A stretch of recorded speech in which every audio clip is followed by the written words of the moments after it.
Welcome to GameFace episode 181 on Sifted Games at Sifted.net. Yes, we are back after just a few days.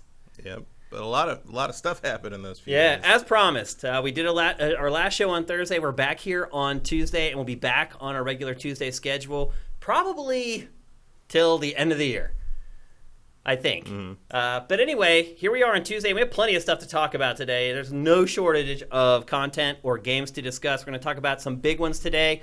A couple things before we get started.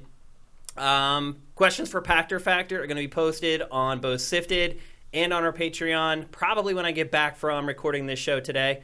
So look out for that. Couple other things. We are on iTunes, people. I don't know if you guys realize it or not. A lot of people who watch on YouTube have asked for an audio-only version of GameFace, which I can't understand because you can always just play the YouTube version and just listen to it if you want. But if you have bad bandwidth wherever you're listening, that's true. Or you want to save data cap. That's true.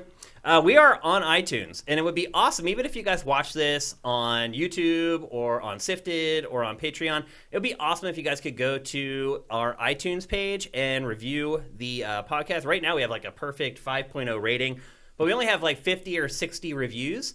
The more reviews you get, the more you bubble up, the more we can be discovered by people who are looking for gaming podcasts. We'd really appreciate that.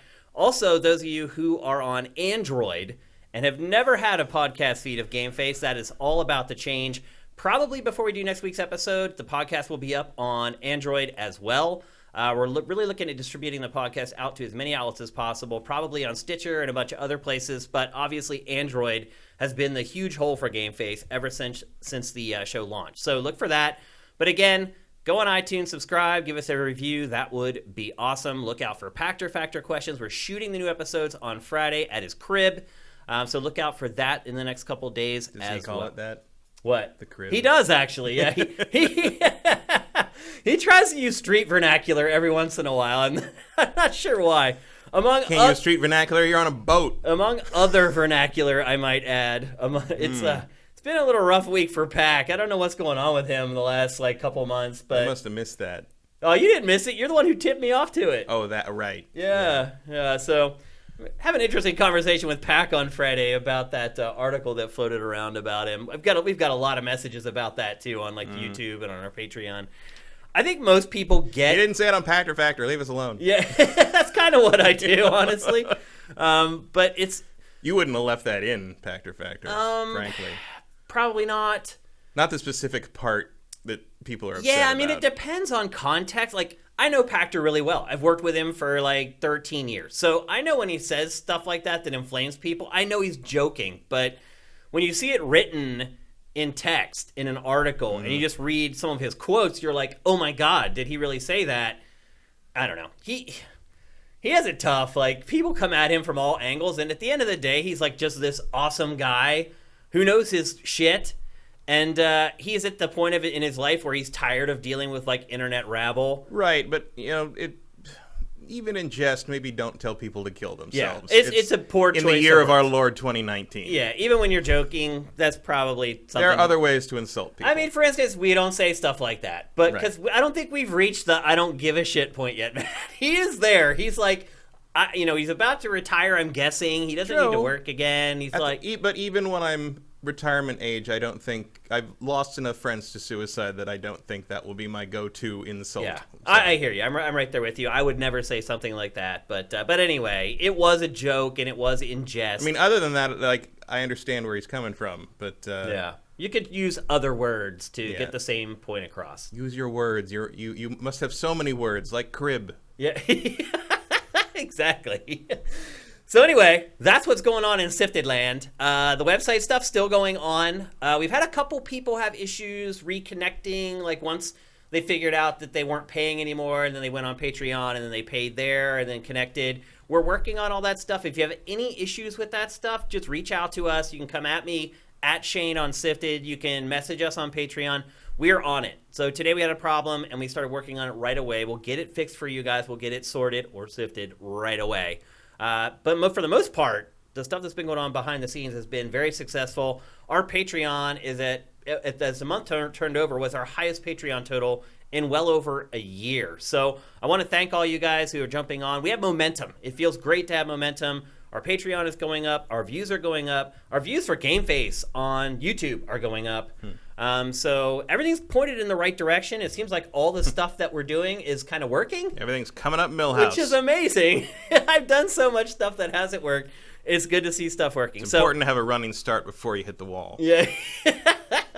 And I just want to thank you, wherever you are listening to this, on whatever device you're listening on. Thank you for your support. Even if you're just on iTunes and you gave us a review or whatever, and you subscribed, that matters. Everyone who's subscribing via Twitch Prime, I saw Sub Barracuda just subscribe for like the 10th month straight. Thank you. You guys are all awesome. All this stuff is adding up to help us sustain our business. So thank you guys so much for everything you've done. Let's keep going. A lot of people are like, how can I help? I love GameFace. We get a lot of comments on YouTube. They're like, this is the best gaming podcast on YouTube. Share the show. Tell other people that it's the best gaming podcast on YouTube. It's a huge help to us. If you can't afford to spend any money or whatever, or you don't have, Amazon Prime, just share the show. It makes a big, big difference. Just even if you only have 20 followers, it doesn't matter. One of those 20 people could find our stuff and like it and want to contribute to our Patreon. So thanks to everything everyone's doing, and thanks to anything you guys do in the future. It's all working. All right, let's get on with the show. We have two really big games, a third kind of big game to talk about today. Couple other fun topics to get to. I think it's going to be a great show, and we're going to kick things off with Ghost Recon Breakpoint. A closed beta happened this weekend, and as you guys probably remember, we gave away codes for that. Hopefully the people we gave codes to had fun.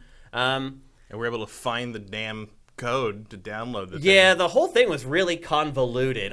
You put the code in on the website, and it said, like, we'll send you an email when it's time to preload, and I never got the email, and I had to dig into my UB Club account or whatever they call it. I would have never even known to do that. Like, you texted me, and you're like, I figured it out. Like, there's a little section on the website where you can go get your beta codes. Yeah, but I never got the email. I did. So I got it, like, the next day at the end of the day, and I had emailed Ubisoft PR and said, hey, like, none of these codes are working. We can't get the email that, like, lets us in.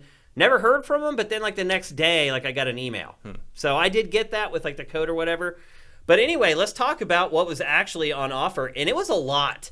It was basically, I mean, they cut you off at a certain point, but you could kind of choose to do whatever you wanted. Yeah, it's like the first, like, it's enough main story missions to get you kind of up and running with all your abilities and everything set to like where you're like, okay, this is what the game's going to be. Yeah, oh yeah.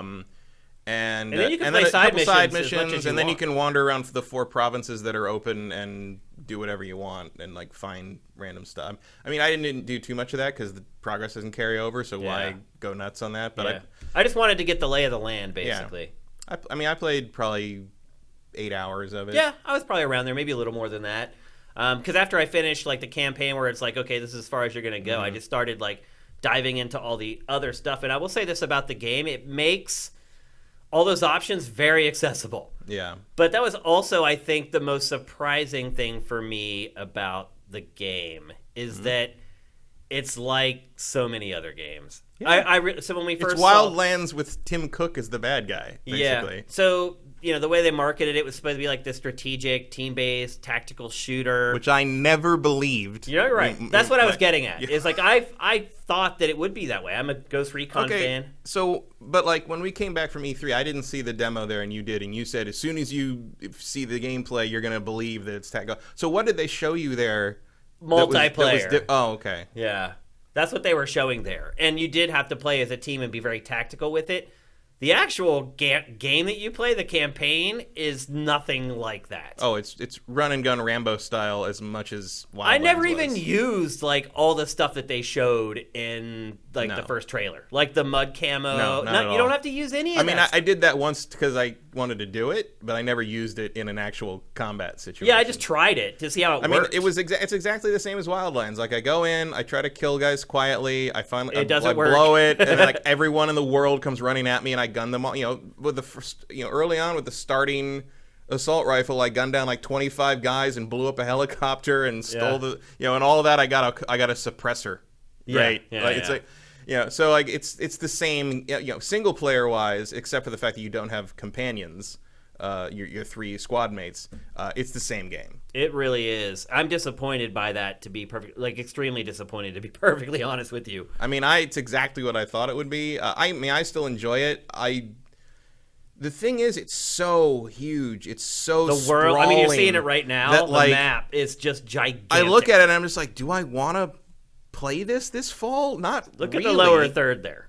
Long Division. That is true. There's a lot of the Division in this game. There's a lot of the Division in this, and there's a lot of Assassin's Creed Odyssey in the way the missions play out. They use the same kind of when you set Odyssey and Origins to the kind of the vague quest marker where they just sort of tell you where it is and you have to find the specific location. You can turn that on and off. Well, same I left it on. Same with Assassin's Creed.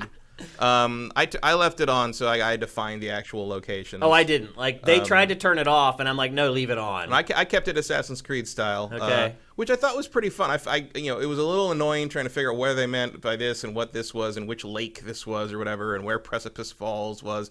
But you kind of came together. Like at one point, I checked I found like an intel thing, and it told me where the Precipice Falls bivouac was. Of this game. And then I'm like, so that's where that is. So if I kind of go out from around here, I'll find it. And then and then eventually I figured out if you press square on the map, it just pops up all the place names. And I'm like, oh, that would have been good to know earlier. I mean, look, navigating the UI in this game is an arduous task, I think. Yeah. There's so much stuff in the menus. And, it's weirdly sluggish. I mean, I will say that it's a beta. Yeah. There's a lot of glitches in this thing. The animation is garbage. A lot of I mean, not the animation, the actual animation of the characters, but, the characters are, there's, screen tearing on the characters' faces when they move. There's tons of typos in the subtitles. Have you noticed too that the camera rack focuses on the wrong thing? Yes, there's a lot of blurry cutscenes. You'll be talking to someone and they're blurry, but the back of your character's head is razor sharp and forward. Yeah. And this, by the way, happens on both systems because I played it on PS4 and a friend of mine was playing on Xbox and he sent me pictures of the blurriness on the same cutscene, so that's universal. Okay. The other thing, there's weird typos where it's in one of the scenes, the leader of the homesteaders is saying how he doesn't want you to bring in more troops or whatever. And he's like, I don't need a bunch of grunts on my island. But the subtitle says, I don't need a bunch of grounds on my island. That. And I'm like, dude, if you don't know the word grunt, you should not be subtitling the Tom Clancy game like that. What the hell? There's a bunch. It's not typos, but it's you didn't understand the word they said here. Did anyone give the subtitle people the script? I know. It's very weird. We should probably share what the plot is because they weren't really that clear about it. Such as it is. I mean, you're a part of You're the leader of this Ghost Recon squad. That basically there's an island. It sounds like it's about 2,000 kilometers east of New Zealand. Yeah. They talk about Auckland a lot. Called Aurea. Yeah. Aurora. Yeah. It's Aurora without the second R. Yeah. And it's a tech paradise started by sort of a Tim Cook, Steve Jobs, Jeff Bezos type to invent World 2.0. Yeah. Where they're going to reinvent it's gonna be a everything. Utopia, yeah. And at some point they lose contact with the island, and so the U.S. sends in this Ghost Recon team to figure out what's going on and reestablish contact. And the choppers that your squads are in get shot down, and you are the only shot down though. Well, they get droned down. Yeah. They don't know how it goes. Well, they do kind of show it, I guess. They figure it out eventually. By the time this demo's over, you see what happened. Yeah. And and you're the only survivor of your helicopter, and there's a few other survivors. But basically, you fight your way out of where you are, and you find your way to this homesteader sort of resistance hideout where the other survivors of your ghost squad have managed to end up. The ones that are alive anyway. Yeah, and from there you're basically drafted into reestablishing content because the ship you came from is off the coast. If you can find a boat to get you out there, you can get help, but it turns out that there's a reason you can't do that. So you're stuck on this island, and you have to basically take down this tech guy on your own. You don't really know why it's happening at this point. One of the big mission intel missions is find the guy the founder guy and figure out why this is happening. Like the conflict you have is with like basically like private military services that are here to like police the island, but like even the people who work for the company don't seem to like them very much. Like it seems like called the Wolves. Yeah, the wolves, and like the wolves are led by this like guy who looks a lot like he's the Punisher guy. Yeah, I can never remember his name. From The Walking Dead. Yeah. And, the guy who was on stage at E3. Yeah, Punisher. I can never remember his name. Yeah. But he plays the guy who heads the wolves. And in a flashback, you find out that he was on your team at some point. In the Middle East, you were. Yeah. He was in your. That squad. Flashback, by the way, takes place in 2022. I saw that. So I guess there's another 10 years out. Near future game. Ubisoft loves in the near future stuff. They love the day after tomorrow. It allows them to have fun without having to be on the hook for anything. Because this pretty much takes place the same time as Watch Dogs 3 would if they were in the same universe. That's true. And we'll probably find out that they are. You never know. I think the Tom Clancy Ubisoft stuff does that. I think the Tom Clancy stuff is separate. Yeah. In general, like but Assassin's Creed and Watch Dogs are the same universe. Yeah, they are. But so that's sort of the basic premise is like tech gone wrong and on a private island. One of those cult of personality. No escape. I mean, it's funny to be talking about this. It's like Far Cry. Right when Apple TV Plus gets announced, it's a similar kind of thing. Yeah. But there's sort of a cult mentality to the. It's a lot like Far Cry in all honesty. It is a little bit like Far Cry. Yeah. You're on this place that you can't get out of, and you're dealing with crazy people. Pretty much. That's the plot synopsis in 10 words. A lot more drones in this one. Yeah. But like it's fine. It's a good premise. It's a good premise for like modern times because that's sort of where we are. It's also a good premise to avoid having to just like blow the shit out of another country full of brown people. Yeah, which has been a continuing issue for the Tom Clancy game. So here's a good egalitarian enemy that you can feel good about. I guess, like, I don't know, like, you overhear, like, the conversations of the soldiers, and they're really just, like, kind of, like, soldiers of fortune American dudes who are like, yeah, I don't know, I can't wait to get home to my wife and kids, and it's like, but what about all the stuff we're doing? It's like, oh, it'll be fine. It's like, no, it won't. Headshot, okay. Oh, cool, I get your stuff. Ammo and $10. Great. I killed 2 men for ammo and $10. Now, this game does have a lot of the Ubisoft open world game tropes. Oh, for it sure. has like strongholds that you have to go and take over. No towers, though. Yeah, no towers. So far. We saw already that you're seeing in the B-roll, there are camps that you can set up, and from that camp, you can fast travel from... You can fast travel from that point on. You can invite people to your game from that point. You can craft stuff. You have a leisure activity you can partake in that gives you like a bonus for a period of time. Like you can eat and that makes you more resistant to damage. You can drink and that makes you harder. Your stamina doesn't run out as much. The one thing that really did surprise me about this game, I wasn't expecting it to be like a hardcore survival sim or any kind of like thing like I thought all that stuff was just marketing hype and trailer manipulation. But I am shocked at how irrelevant all that stuff is. Like they give you a canteen and explain to you how you need to drink out of the canteen to replenish fatigue. And I spent like I'm not kidding, like 3 hours playing. And I'm like, when am I going to need to drink something? It happened to me. And when it happens, you start running really funny. Like I don't. Well, because what happens is near as I can tell is what happens is if you sprint or whatever and you let your stamina run out, it lowers the total stamina bar slowly. And every time you do that, you lose a little more. And then once that gets down enough, you're fatigued. That never happened to me because I never let stamina run out when I sprint in games. Yeah. Unless I'm like under fire or something. Right. And so I'm like, oh, that's it. That's all. And like, the wound thing is like, you just hold L1 for a while. It takes a long time. It takes a while, but like if you have, I've done it in the middle of a firefight. Like no one comes at me. I mean, there's kind of 2 different levels to the health system. It's like if you're gravely injured, then you have to use the bandages, and it takes a lot longer to heal yourself. It's a little bit like Resistance. Like you have 4 life chunks. Yep. And once it goes below, and if you get injured, like one of the chunks goes away. Yep. And you get minor injuries or major injuries, and you will like limp or it impacts your gait. My guy was running like he had a stick up his what. Yeah. It impacts your for a while, but then they tend to get over it after a few seconds. But like. Yeah, I just run behind a thing and heal. I don't know, maybe I should be playing on hard or something. I will say this, like, Wildlands was very much the same in terms of sort of just like kind of walking through the main game. But then when they started putting up the special stuff in DLC, like the Predator thing and the Splinter Cell thing, that stuff was hard. Yeah. Like I had to get like teammates and real human beings and coordinate with them. I mean, I honestly felt like even like the end parts of Wildlands, there you can see the run right there. That was it. That's his mud run. Yeah. You were in mud. I don't know. I'm disappointed that this game is so much like Ubisoft's other games, but my biggest complaint of all is that it just doesn't play well. So, like, the vehicle controls, like, they said that they focused on those. Like, there, right on cue, for example. Like, aiming your grenades. Like, there's no real arc that you can see. And, like, even if there is one, it doesn't, like, go through objects the way the grenade's actually going to travel. I felt like the aiming was really squirrely in this game. It took me a long time to where I could really line up my shots.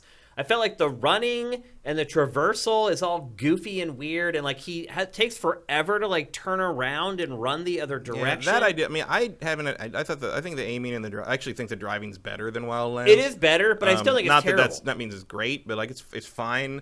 I don't think it is fine. I think it's bad. Like, I actually almost got car sick driving a buggy because the camera, it like jumps with every jolt of the car, and I started getting nauseous. And also, like, the camera will, if you turn your car, the camera will turn on its own around the car. It's like you have full control, except in certain instances, the game kind of takes over and will start adjusting the camera. Like, I thought the helicopters vastly improved. Helicopter's way better. Game. Although the helicopter, so my issue with the camera in this game is that I play with inverted Y, as all men of taste and culture do. And inverting Y for the vehicles and on the helicopter also inverts Y for the camera. There's no separate thing for the camera and for the, like, they got so granular in how you could set the controls for this game that they forgot to make a separate camera thing. So like when you invert Y for the camera on the helicopter, you also invert Y on the pitch, everything. Which is completely unintuitive. So then you have to go into the control bindings and I undid it all and went in, and per type of vehicle you have to swap manually just let me flip the camera. Like, all I want to do is have inverted Y on the camera. Like, every other game Ubisoft has ever made is fine with that. I don't know, except Beyond Good and Evil, which can't do it without flipping X as well. But like, I don't understand why all of a sudden that's a thing. Maybe that's just a beta error, but like, that was annoying. Like, to make it play. But I want the camera, I want the look inverted. That's it. And like, it kept inverting the pitch controls, or it would only apply to certain vehicles. And every time I get in a new vehicle, the pitch, like I get on a boat and the pitch would not be inverted, and I have to go in and swap it specifically for the boat. Even though now wait, does that carry across all boats? Maybe. I only drove one boat. I only drove one kind of boat. Oh man, so I have a feeling they'll fix that stuff. I hope so. I would hope so. I mean, it should just be one thing. It should be a camera, invert, done. That's it. Yeah, that's all it should be. If I want to fine tune it beyond that, I can go into the individual. But if I set a universal setting, that setting should be universal. Yeah, absolutely. So I don't know what happened there. I don't like the way this game controls, just in general. I just think it feels sluggish and weird. I think it's fun. I mean, it feels like Wildlands to me, more or less. I do think there's a lot of weird physics wonkiness happening when you're climbing stuff, when you're trying to like mantle over things. Yeah. When you're like, anytime you hit any kind of grade, anytime you hit any kind of grade in the game, like, the animation doesn't always seem to know what to do. Well, it's like it's trying to. I had my character trying to like climb up thin air a few times. Like, it just didn't. That's actually kind of one of the things I like, though. It's like, if you're running really fast downhill, it's very realistic, because human beings just can't really do that very well. But going uphill is weird. Yeah. Like, really weird. I feel like the movement controls in general are just off. I think they're fine. I mean, I wouldn't like write home and say like, oh my god, this game controls so well, but it controls fine. Like, it didn't bother me. The camera stuff bothered me, and I mean, guns feel okay. I was tagging headshots left and right, no problem. Like, it was not an issue. So I don't know. Like, the movement thing was a problem, in part because it feels so much like Assassin's Creed. I always had the temptation to just jump off the nearest cliff when I wanted to go where. There's got to be a bale of hay down there somewhere. You do have a parachute. Yeah. I mean, so you can kind of get away with that in places. Jump. But like, there were just a few times where I was like, oh wait, no, I can't do that in this game. And I didn't actually drive many places. Like I just did it to try out the controls and like see how alive the world was. Like, it's not that alive. No. I mean, in its current state, there aren't a lot of random enemies like out on the roads. And there's a lot of weird like. I mean, I saw a lot of random enemies and like driving around, but they weren't on like a patrol or anything. And like, obviously, you have the UAVs that go over, and like if one of the Predator drone things spots you, get ready. Like it's like a 10-minute fight. And you can stumble into areas of this game where you just get annihilated. Yeah, like I tried to go into one of the wolves camps. I killed like 3 or 4 of them, and I got shot once and died. Yeah, the one time I died was because I stumbled across this thing that was guarded by one of the drone tanks, and the drone tank I was like, why is everything red? Boom. Gone. Yeah. But and there's no penalty. It doesn't seem like no. They don't even kind of respawn. They don't even respawn you like at your last bivouac. They respawn you like 10 feet away, and it's like, oh, but get out of here. Like, they just basically respawn you like right outside the hostile zone of where you died. So it's like that's nice. Like that's good. No, there's not a lot of running to get back to where you were. The gun upgrade stuff is weird and deep and crazy. It's nuts. Like, you can explode your gun and just basically build it from scratch. You can change the color of everything you're wearing. You can also like customize how you want your whole outfit to look so that whatever you equip doesn't change what your character looks like. Yep. That's nice. Yep. I mean, options. That's what I'm saying. The UI in this there's so much stuff.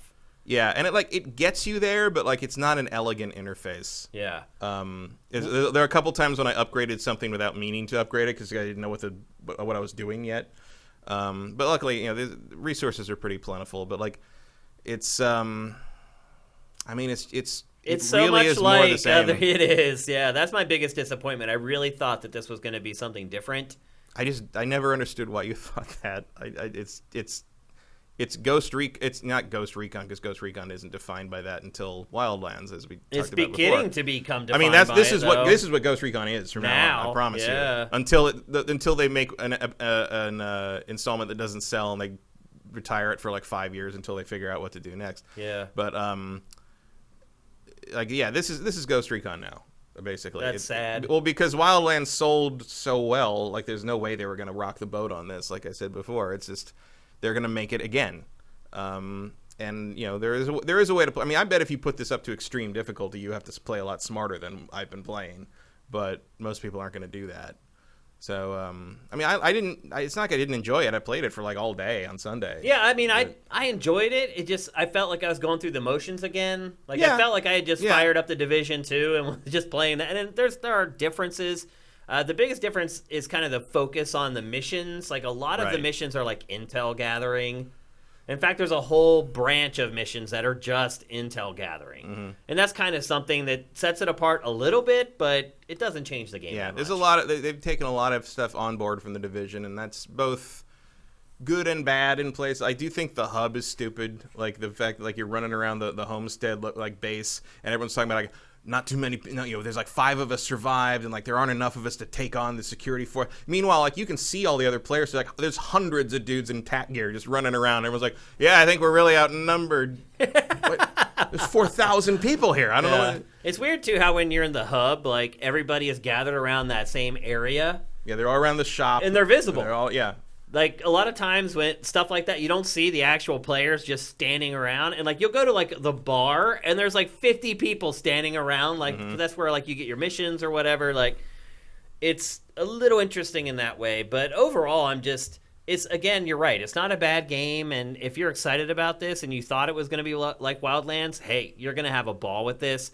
I really thought from the way they presented the game at first that it was going to be different, and it's really not. All the stuff that they presented in that original trailer, that original like little snippet of gameplay, like you don't really need to use any of that stuff. No, it's there, but it's not. It's not like this. Like you take each step and then you stop and look. No. It's like that's not what it is. Well, if it was like that and the map was this big, you'd never finish it.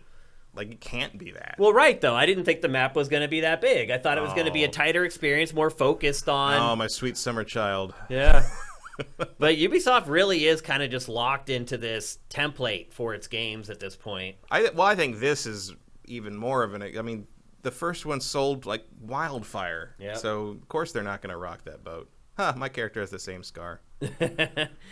But this is the guy who had the biggest focus pull problems. Yeah, like I think the B-roll cuts off before it gets really bad. Yeah, the later scenes with this guy are just like... You're looking at him and he's just completely blurred out. Yeah, it's like somebody put a Vaseline filter on him for his close-up or something. And I'm guessing they'll fix this stuff. Yeah, I hope. I mean, this beta build is probably months old. Yeah. You know? Also, like, when I talked to him, it was the right time of day that the shadows of the trees were right over him, and you could just see it doing that thing in open world games do, the where clock ticking. Yeah, they just it's like the second hand. It was just I had to stop looking at it. I was like, oh god, it's too ugly. I can't do this. Yeah, this game is. I mean, it's not ugly, but it has a lot of the typical late gen issues, LOD problems, pixelated Yeah, it's got shadows. a lot of like. Well, the Xbox version has some pretty bad pop up. Yeah, this PS4, PS4 Pro has it too. Well, Yeah. I played the PS4 version. I didn't see it. It didn't have pop up the way the Xbox did. What the PS4 seems to do is it blends in the ground clutter,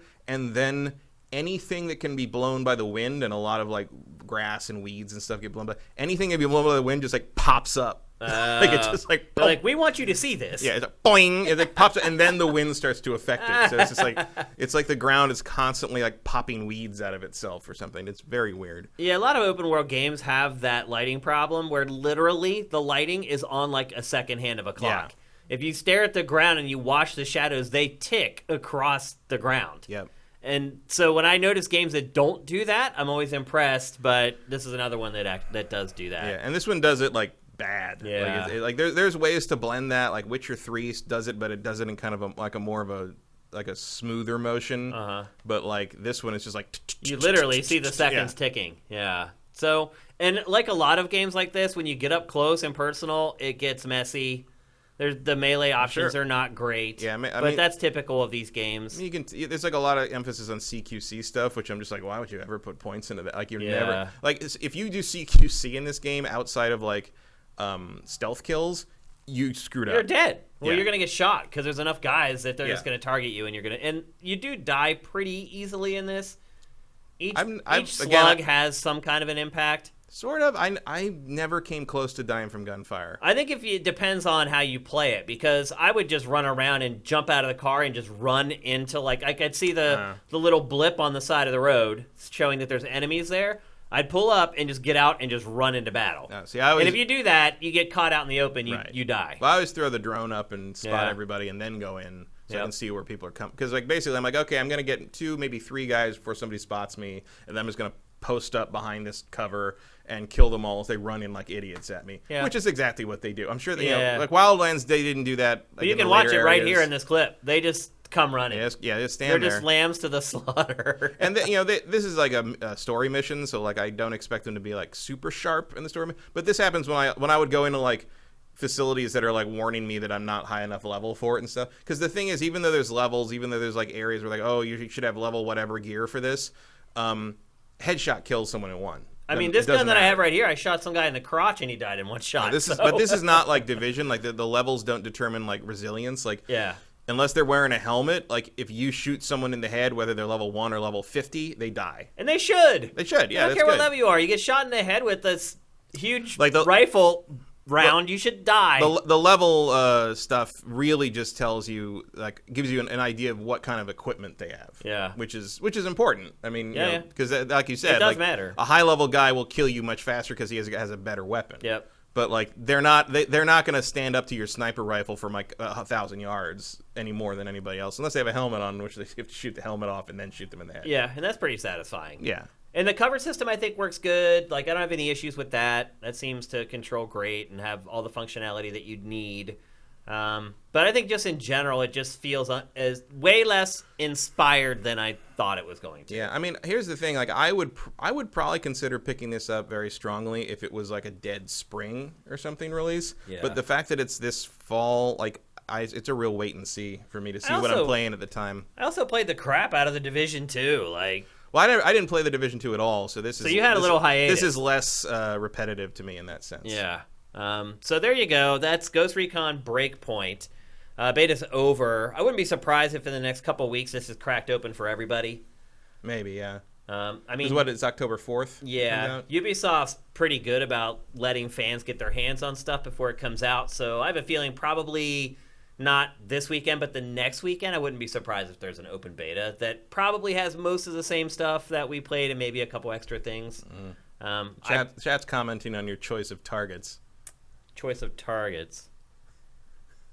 Shane shoots a lot of crotches in this game. Oh, yeah. The problem with that particular scene was I had a scope on my rifle. Yeah, the ACOG is a problem when you caught out. Yeah, when you go to snap to target, like I was in cover, so it snapped right to the crotch. Oh, were you using the snap to target thing? No, No. That was a new option. Oh, I didn't see that. Yeah, it said that like early on, like if you want to like use this thing like a Call of Duty style snap to target. I didn't use it. I'm guessing I didn't either because I feel like the aiming's kind of squirrely. Yeah, well, because it said, it seemed to imply that you had to turn it off, but it was off by default. So.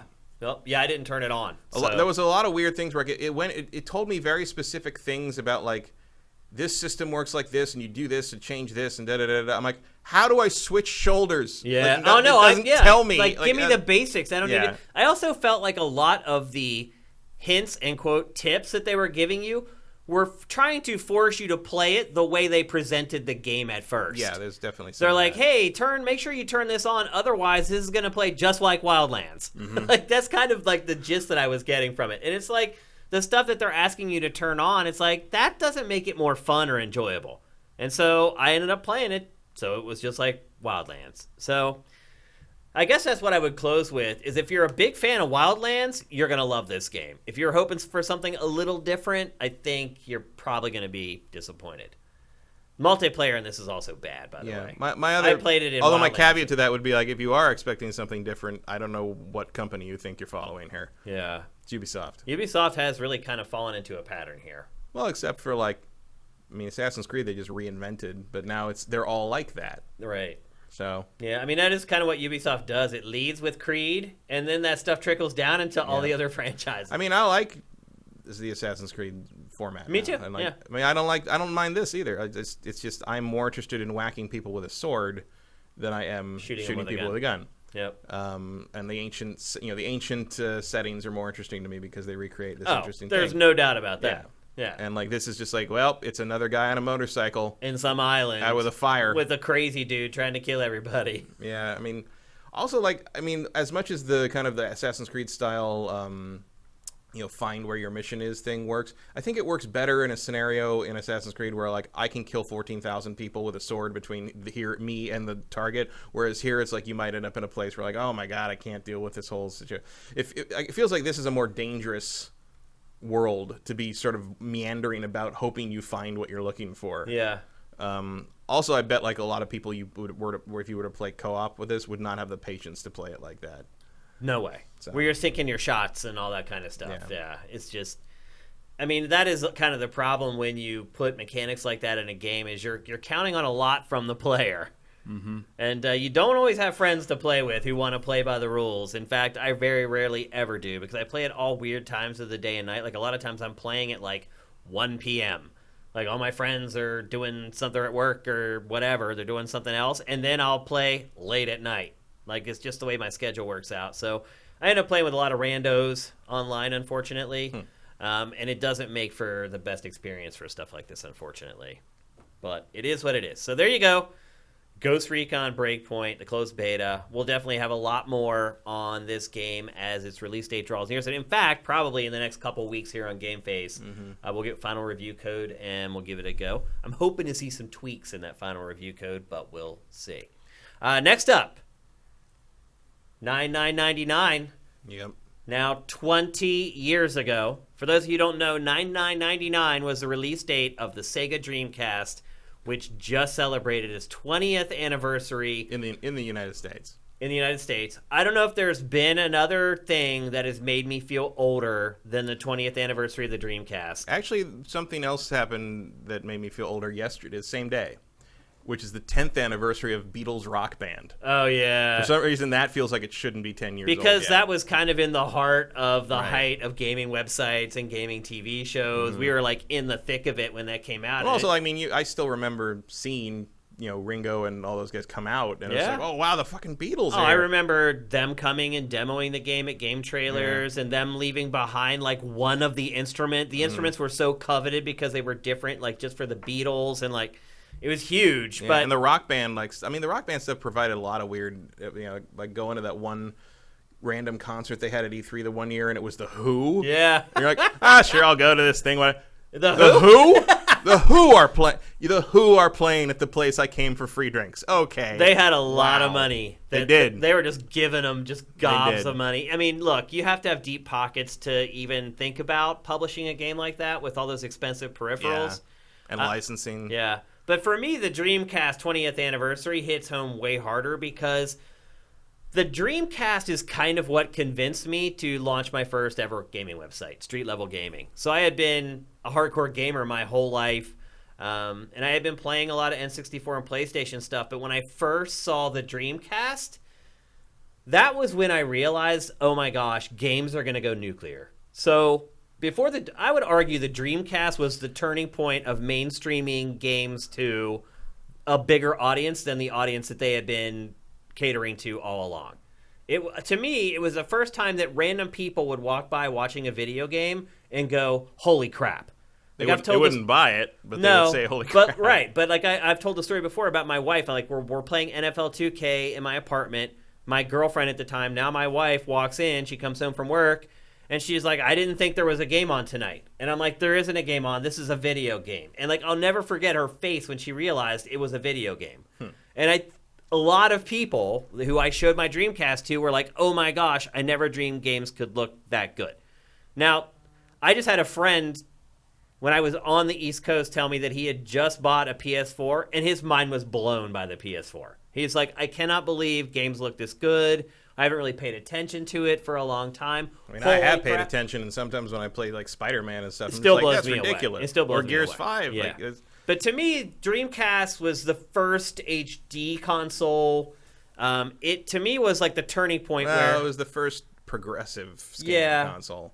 If you got the VGA box, I mean, the move to 3D was really the thing that was going to push things into the mainstream one way or the other, and I knew that because my epiphany on that was twofold. It was the bringing the N64 to a New Year's party. Yeah. Because I got the N64 like the Christmas that came out, and my friends were like, bring the system. We want to play Shadows of the Empire and Mario, and so I brought it in, and they weren't gamers. Like this was like the cool crowd from when I was in high school. They were all home for Christmas. Yeah. And we brought it over, and everybody wanted to play. Like everybody tried Mario, everybody tried the Hoth level on Shadows of the Empire. I'm like, that's like these are people that had never picked up a game in the years I'd known them.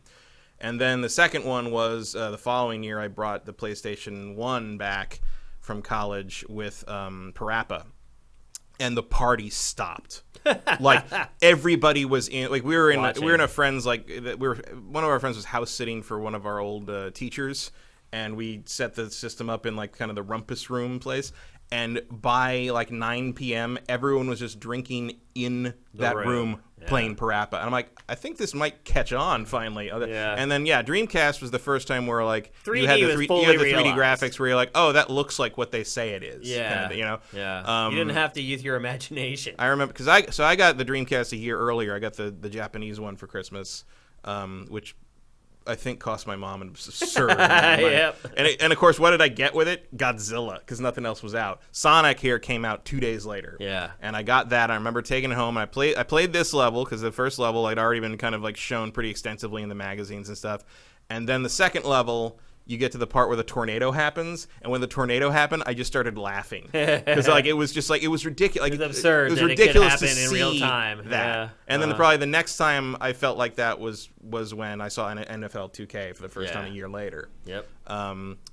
This was also my favorite system acquisition because the American release because this was a period of time, and I don't remember exactly why, but like we were all very anti-pre-order.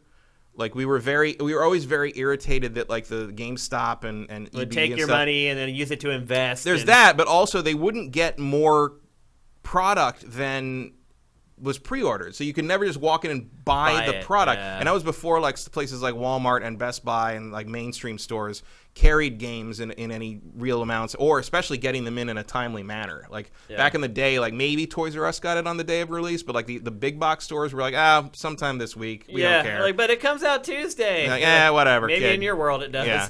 And so we were very anti-pre-ordering, and we went to Valco, which was a mall in down near San Jose. And there were 3 game stores there. There was an EB, there was a Software Etc., and there was a Digital Stuff, which was a locally owned chain. I've never heard of that one. Digital Stuff. There was only 2 stores. There was that mall and a mall further, like up near San Mateo. And we went in, and there was a huge line waiting for the Dreamcast. The Dreamcast weren't even there yet. They were waiting for the shipment to arrive at like 2 p.m. And they're all in line, and they're like, pre-orders only, pre-orders only. I'm like, okay. So we walked down to Digital Stuff. We're like, you got any Dreamcast? Like, we got 2 left. We're like, we'll take them. And so we got them, and we walked back out. That part where the line was, not remotely close to where our car was, but that is where we walked out, carrying our Dreamcast. Just to rub it in. And I'm like, they're like, where did you get them? Oh, they're out. Sorry. For me, the Dreamcast was... And then I went home and like didn't play it. Yeah. Because I owned it for a year. Yeah, you'd already played a lot of the launch games. But for me, the Dreamcast was the signifier to me that gaming was going to become something bigger than anyone could fathom. So in college, I was in the sports writing track. I was a journalism major, but everything I had taken a bunch of sports writing courses. I wanted to be a sports writer. And I started to realize, oh my gosh, like I'm here at Temple in the journalism department. There are going to be 50 people who graduate with a journalism degree the same semester I do who want to be sports writers. And there are 3 papers in the city. And I was like, I'm good, but it's going to take a lot of luck. No matter how good you are, it's going to take some luck to make it happen. Metropolis Street Racer? Yeah. I remember when this game looked really good. Oh, yeah. It was mind-blowing when it came. It still doesn't look bad. It doesn't look bad, but it's just... Yeah. It was literally mind-blowing when it came out. The image in my head is not this. Yeah. And so I was like, you know what? Like, I think gaming is going to become gigantic, and I'm going to take the path less traveled, and I'm going to go for gaming. And my professors thought I was insane. They're like, what are you doing? You've been in the sports writing tract here your whole time. And I'm like, bro, like, where am I going to get a job? They're like, well, I can hook you up with internships at these papers. I'm like, there's already 18 people at the Philadelphia Inquirer from Temple.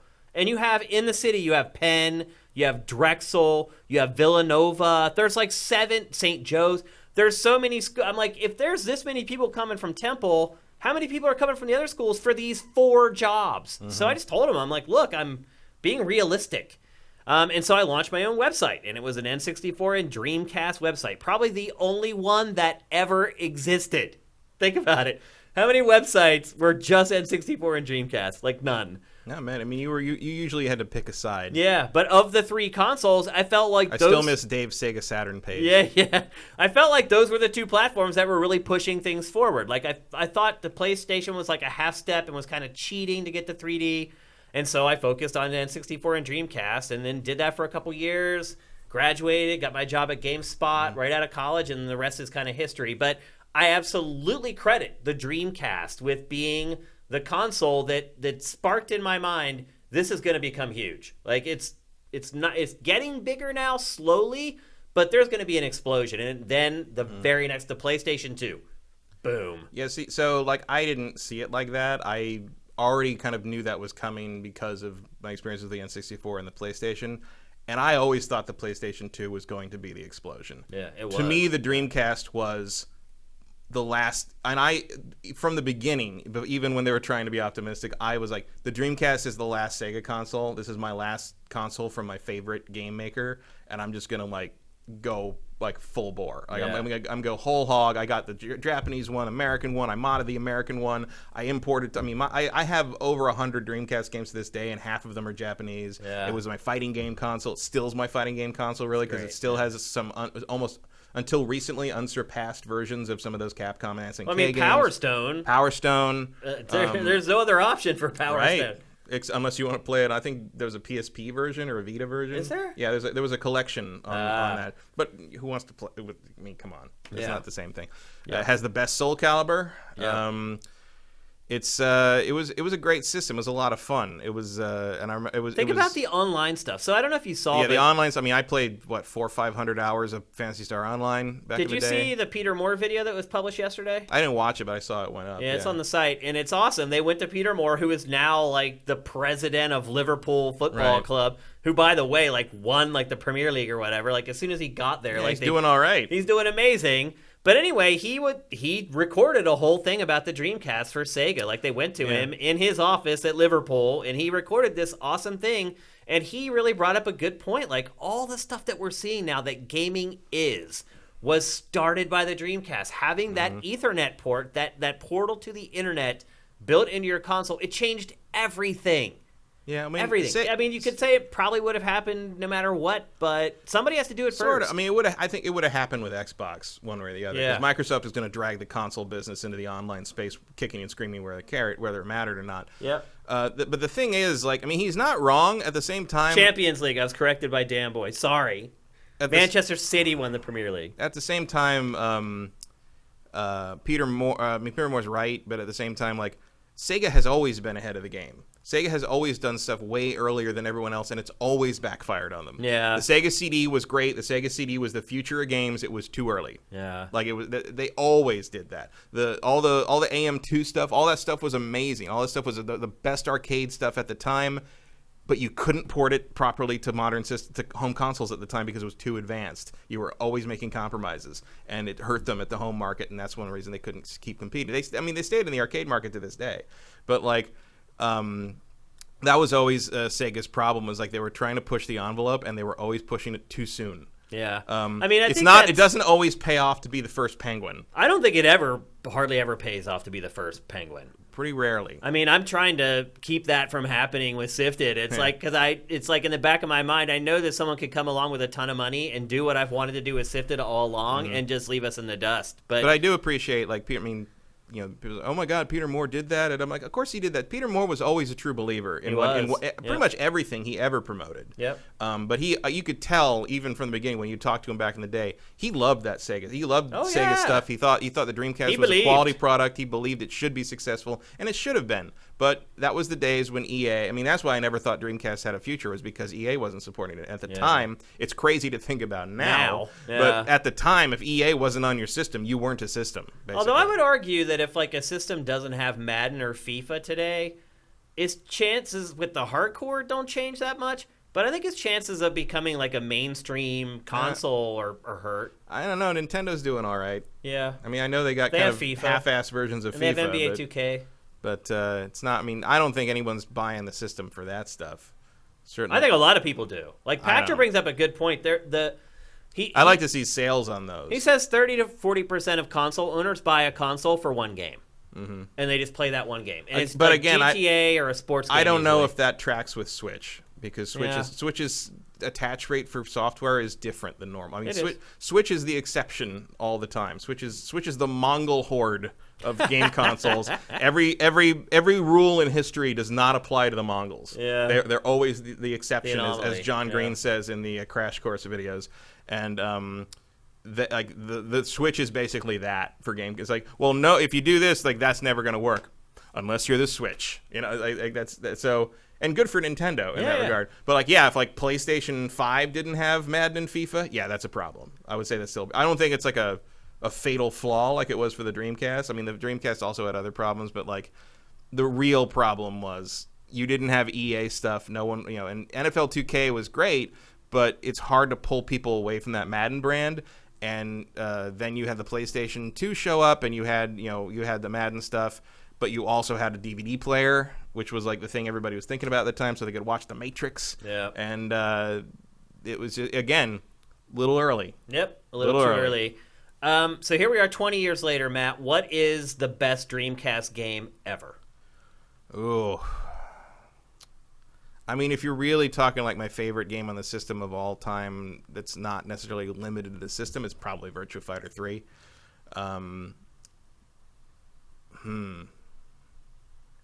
That's a tough. I feel a lot of the best Dreamcast games have moved on to other systems, but I think if you're gonna pin me down to one that isn't Virtua Fighter, which I liked in the arcade before I came to the system, I think I would say Jet Set Radio.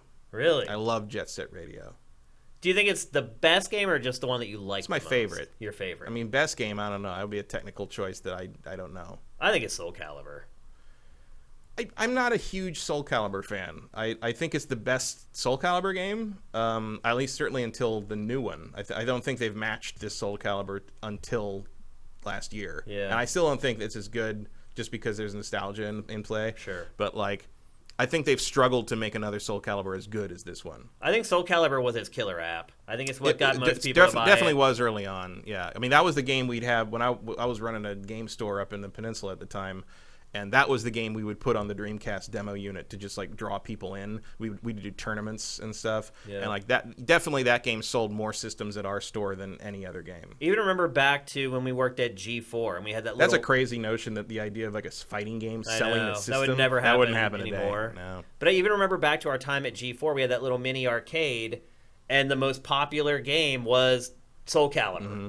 So I feel like that's the game that sold the most Dreamcast because there was really nothing that could touch it. I mean, it was arcade perfect. I think it depended. It was kind of I think it might have been closer than you think between Soul Calibur and Sonic Adventure. That's probably true. I didn't particularly like Sonic Adventure 1. Yeah. I like Sonic Adventure 2 a lot more, but like I think the Sonics helped also because they skipped a generation with Sonic. Yeah. So like Sonic being back was a thing. I think a lot of fighting game players owned a Dreamcast by default just because it was the best fighting game system of the time. Beyond that, like every time I go beyond that, I mean the Sega exclusives are great. I mean the Jet Set Radio is great. Phantasy Star Online was great. I never want to look at it again, but like I mean, I ate too much chocolate on that one. I never need to see that game again. Space Channel 5 is great.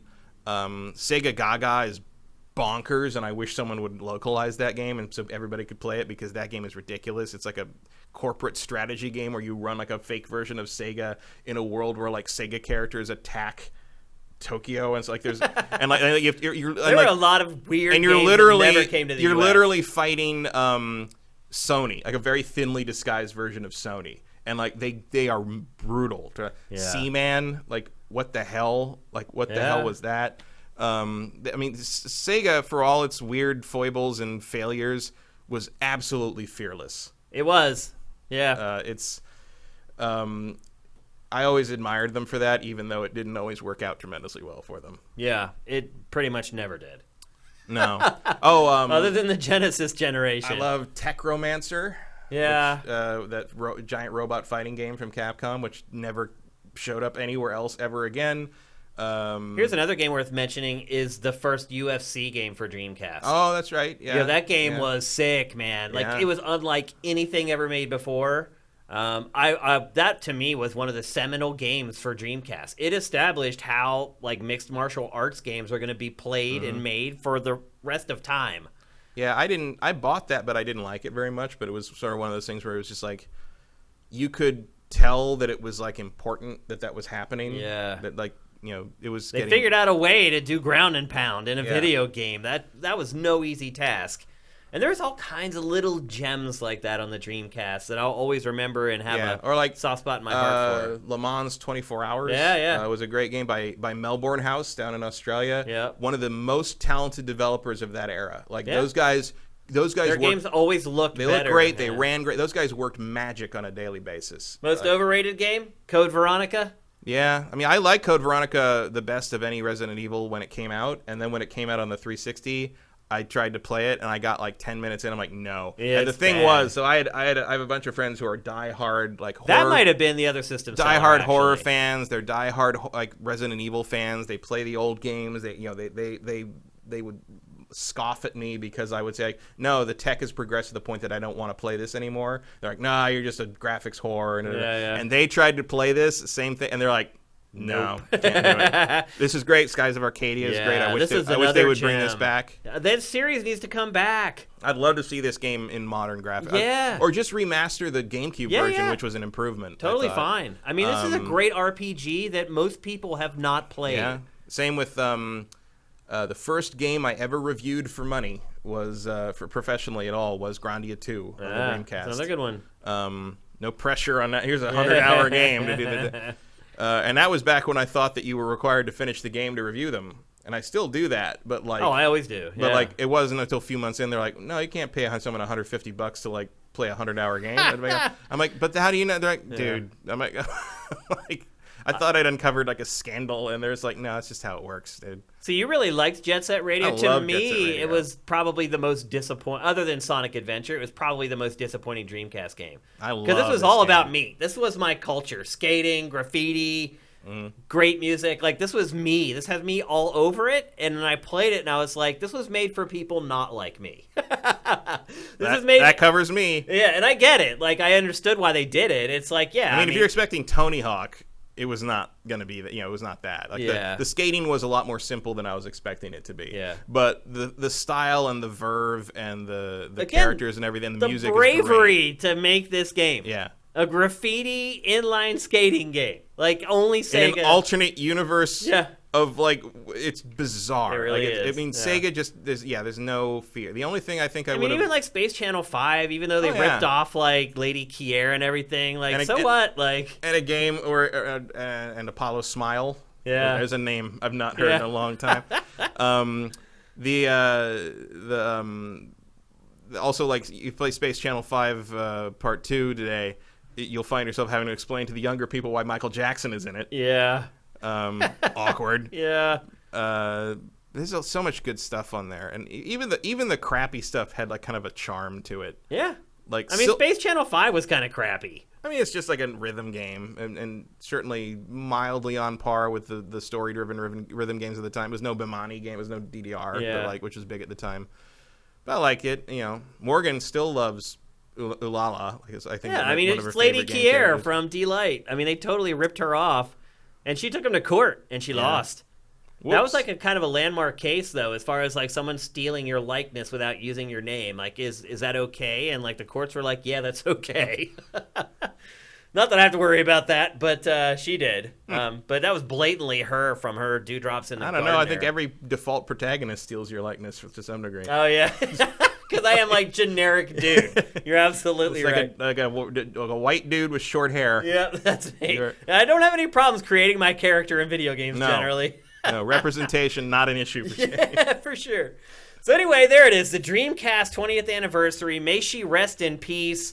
Yeah. I still feel mine still works. And mine does too. It works great. I have no problem. All the peripherals work for it. If you get like a modern like VGA hookup for that thing, it still looks good. It looks good. It's really good. Yeah, it absolutely does. And like, I've told this story again before, but like, when I worked at GameSpot, Sega worked on the floor above us, and when the Dreamcast died, they called us and said, come buy stuff. Yep. And I just went and just bought like, I mean, they were selling games for $5, controllers for $8. Oh, they were less when they took VMUs for like $1. They sold me a Dreamcast for $2. Yeah, I ended up getting like in fact, I think the systems cost less than the games at that fire sale because they just wanted the space back. Yep, and like, I'll never forget that going up there. It was one of the saddest things I've ever seen. Yeah. I felt bad. I was like, I don't want to buy this for $5. Like, this is wrong. Like, I'll never forget it. Oh, Crazy Taxi. How can we forget Crazy Taxi? Yeah, how did we forget that? But I'll never forget going up there and seeing like all the Sega PR people standing there by the tables with all the stuff on it, the looks on their faces, because they knew it was over. Back then, like, people cared. Like,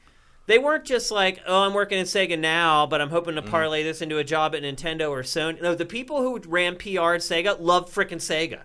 And they would call me and argue with me over our reviews and be like, no, like, this is this because of this. Like, it's not like that anymore. Every job now is just a ladder rung to get up to some other job. And also because the people that were there at the time were people who'd been there a long time. They'd been there in the lean years, 16-bit era, and they'd seen the same thing we did, that like, oh, like, this is about to blow up. Like, games are finally going to hit mainstream. And that day was when they knew that they weren't going to be part of that. Yeah. And that's a horrible outcome. But what prompted the story is that a few months ago, I started pulling out a lot of that brand new stuff that's still in boxes that I bought that day at Sega, and it all still works. Like the VMUs, I pulled the little plastic tab out of the battery, I plugged it in, and it freaking works. Yep. Everything still works. All my VMUs still work. Yep. All my saves are intact. All my controllers work. Not true of my PlayStation 1 memory cards, I'll tell you that much. I mean, I went through like 3 PlayStation 1s. Like, the last one I bought, like, I think I still have to sit it on the side to make it work. So, it sucks. Life isn't always fair. But at least certainly not if you're Sega. Nope. But at least Sega lives on, and we still get to play its software. I mean, it could have gone away, you know. I mean, Shenmue, great. Yeah. Great. I mean, well, for the time. I mean, if you think about how many games were actually released for the Dreamcast in the U.S. and how many of them are worth remembering at least, it's pretty impressive. Yeah. Also, like, it's nice that, like, when you really look at it, almost everything worthwhile on the Dreamcast has moved forward to future systems. Like, nothing was really lost to time. I mean, we're still waiting for a new Power Stone. Yeah, Power Stone seemed to... I mean, that's Capcom, though. Like, Sega managed to salvage most of their stuff and bring it forward. Yeah. If only on the GameCube. But at least, like, the GameCube is a more functional system to be able to find and mess with now. Yeah. It's part of a collector movement, so, like, those games will be preserved. So... Like, I don't feel like the Dreamcast is... I mean, the Dreamcast was a loss in the sense that, like, we lost Sega as a console manufacturer, but then we kind of gained Xbox, which is sort of has a similar look to it, has similar aesthetic, verve. Yeah. Also mildly fearless, sometimes in the wrong direction. Yeah, but... and now we're doing this whole thing where they're like, yeah, we're just going to give you stuff. Like, I mean, we're going to get to Gears later, but it's like, I didn't pay for Gears. Yeah. I have Game Pass subscription, and I just installed the Ultimate Edition 5 days early and started playing. That's crazy. It's crazy. And, like, maybe that'll blow up in their face the way Sega's old innovations used to, but we'll see. Like, I mean, a lot of stuff like that always makes me think of Sega, where people are doing something crazy, and you're like, this is like something Sega would do. Stadia is a little bit like that too. I'm like, that's ridiculous. But, like, when you think about it, you know, they had the Sega Channel and the X-Band back on the Genesis, and that was, you basically rented games and played them through that. I mean... Well, they had, like, that system, too, in Japan for the SNES. Yes. Was it called, like the RAND network? No, that was like for the Saddle DVD. of You or something like that. Yeah, and you could go into, like, a Lawson's convenience store and buy games. Like, I think they even did that through, like, the N64 era a little bit, but... Yeah, I think the 64DD was supposed to kind of, like, capitalize on that idea more, but it's never really happened. I mean, it was released in Japan. It was, but... it was a shell of what it was supposed to be. No, we can't all be Doshin the Giant. Nope. Why do I remember that? Because it was the only DD game really worth remembering, other than, like, there was a Zelda, Ocarina of Time with Gaiden, they were calling it. Yeah, but now we have that on the GameCube. It's out there. So anyway, I always like to see people who are brave and bold be rewarded. Unfortunately, the Dreamcast was a case of that not happening. No. And honestly, I hate to say it, usually it doesn't happen. The people who step out first usually do not end up making the money off of the idea. It was not healthy to be first off the boat on Omaha Beach. Nope. Despite how heroic it was. So that's a good analogy. So there you go. And Sega was always first off the damn boat. Yep, it was. So there you go, the Sega Dreamcast 20th anniversary. Saying, EA, cover me. Yeah. Like, no. We're not going to do that. I will always have a soft spot in my heart for the Dreamcast. Because, again, it's why I'm here right now. Without the Dreamcast, I don't think, coming at that exact time in my college career where I had to figure out where I wanted to go. I was going into, like, my junior year, and I'm like, I need to figure this out now. And the Dreamcast prompted me to do this. And hopefully, ultimately, it was the right decision. Who knows? Yeah. Who knows what could have happened? I could have become a crazy sports writer that's on ESPN. I don't know. There's just no way to know. But I'm very happy with the way it ended up. I got to give him credit for making such a good system that I eventually even got over how stupid that name is. Yep. It's just like Wii. It just be something you say. You just get over it. Yeah, you say it so much it doesn't mean anything anymore. But early on, I'm a Dreamcast. I always liked the name. What? You got to realize I was in, like, the rave scene back then as a DJ, and, like, it had, I mean, that's kind of what they were going for. Like, even their ads and everything, it was all about kind of like, I don't know. It was in my wheelhouse. The ads were very good. Like, the It's Thinking stuff was a really good campaign. It just didn't work. Yeah. Yeah, it just didn't, unfortunately. All right, let's move on. We're going to talk next about GreedFall, an action RPG from the developer Spiders, who developed the game The Technomancer, which I played far too long and finished. It ended up being like a 60 or 70-hour game. And Mars Warlogs, which was that was kind of the... Technomancer was the sequel to that. Yep, it was a sequel to that. They're working on another game right now as well, I believe. Yeah. That's coming out, like, I think early next year. Yeah, they got 2 teams now. So yep. They're doing well. They're hanging in there. Spiders has not been known... To me, when I think about Spiders, I think about promise. Mm-hmm. Every game of theirs I play, I feel like it's right on the cusp of being something special, but there's always this little thing that holds it back. This is its latest game. It comes out today, or it's out now. It just came out today. It is an action RPG, like pretty much all of Spiders games, but it takes place in an alternate 17th century Matt, you've spent some time with this game. How's it lining up for you? Well, I think like earlier we'd said that like Spiders was kind of positioned to maybe potentially fill the niche that BioWare has left vacant in terms of sort of that's fair. The character-driven action RPG world. And I think you can definitely see that in this game. The one thing I would caution is that this game feels like a BioWare game that was made between Dragon Age 1 and Mass Effect 1. That's not that encouraging. It's it's still rough. This is 2019. Yeah, but good games are good games. Yeah.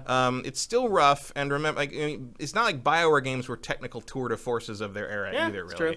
I mean, Mass Effect 1 was great, but like that combat sucks, and you just get past it because you're there for the characters and the story and the world. And when it comes to the world and the characters, this one pretty much nails it. Like, the world is definitely the most ambitious thing they've done so far. The research. How do they explain these odd creatures in the 1800s? Well, it's not our world. It's not. It's not the 17th century. Oh, it's. I mean, it is based on that era, but it's very not, loosely. It's based. not Earth. Okay. It's not. Oh, it's a fantasy world. There's magic and sorcerers and monsters, and you're not going to North America. You're going to some island they've discovered across the ocean that's like, full of these native characters and stuff. It is about kind of the colonial imperialist era, without question, but it's not set in the real world at all. It does still deal with a lot of the same questions. Like, you've got a lot of people that are like, it's all about alliances and conflict between like sides and groups and factions. You have a relationship rating with I think 7 or 8 different factions in the game. And it is, the way things are unfolding in this world. Like, you are I think a prince or princess, depending on which sex you pick. Yeah. And you're royalty of some kind. Like, your uncle is the king, I think. And you and your cousin, who's the prince, you're being sent to this new world to basically your cousin's going to be the new governor, and you're going to be like some kind of like legatus, I think they called it. They said basically you're going to be helping him. Okay. So the first 3 or 4 hours are actually in the old world, in the city you're leaving from, called Serene, and the city in the new world you're going to is called New Serene, because they're very creative people. That's kind of how it works. So it's kind of it's that first world area thing where you get to know your character. You meet the basic new characters. You'll see here that's the character you play, the younger guy here, and you'll see that he has kind of a mark on the side of his face. That is a plague that's killing everybody. It starts as a black mark on you and grows to take over your whole body and everything. So part of the plot seems to be figuring out what that is and how to fight it. If you walk around the city, tons of people are just covered in this thing. It's very Black Death-ish. And there's a bunch of side quests to do. You got to talk to a bunch of people and find some people that got drunk the night before. Your cousin is gone and no one knows where he is because he got super drunk and he disappeared. And because it's the kind of time where you can, if you get too drunk and mouth off to the wrong person, you're gonna end up tied up in a warehouse somewhere. Or you could die. You die, definitely. So there's a bunch of side quests to get you up to kind of level 5-ish before you leave, and then you leave and you go to the new world. The new world, and it's gigantic. I mean, the city you start in is not small. There's a lot of stuff to do and see, and there's tons of loot to pick up and tons of things to learn how to do and people to talk to and little side quests to do. But then you get to this place, and it's just this huge city, and you got the wilderness is just open, you can see it. And it's very well crafted. The cities make sense. The cities look detailed and lived in. The wilderness has a lot. There's tons of resources to gather because there's various skills to brew potions and make explosives and craft various things. There's a lot of crafting in the game. Depending on which skill sets you have, you can see that's your one of 3 skill charts. You have skills for combat. Their attributes are basically abilities that enhance your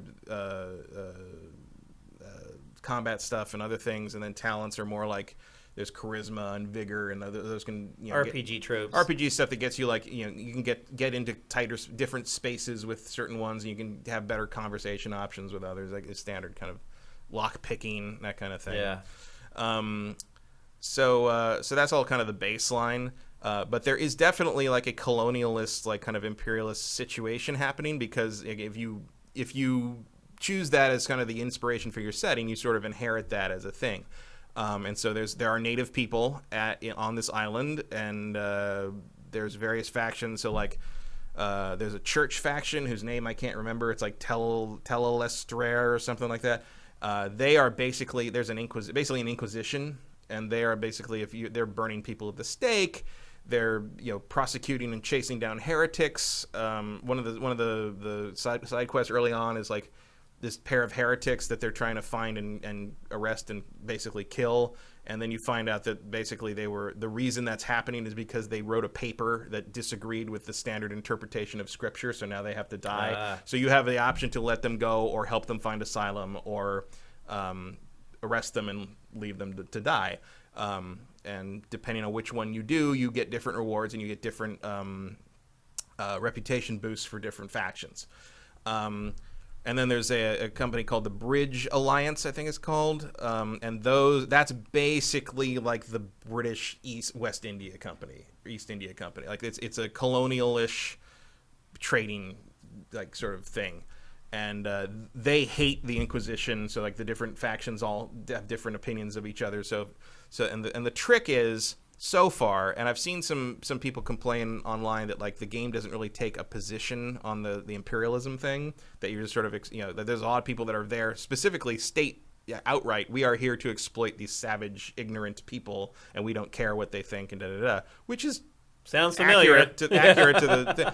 But like the thing is, when you're playing, so like as you start to get into the new area and you sort of learn how you have to kind of navigate the politics of the various factions, it's a lot easier to try and keep everybody happy.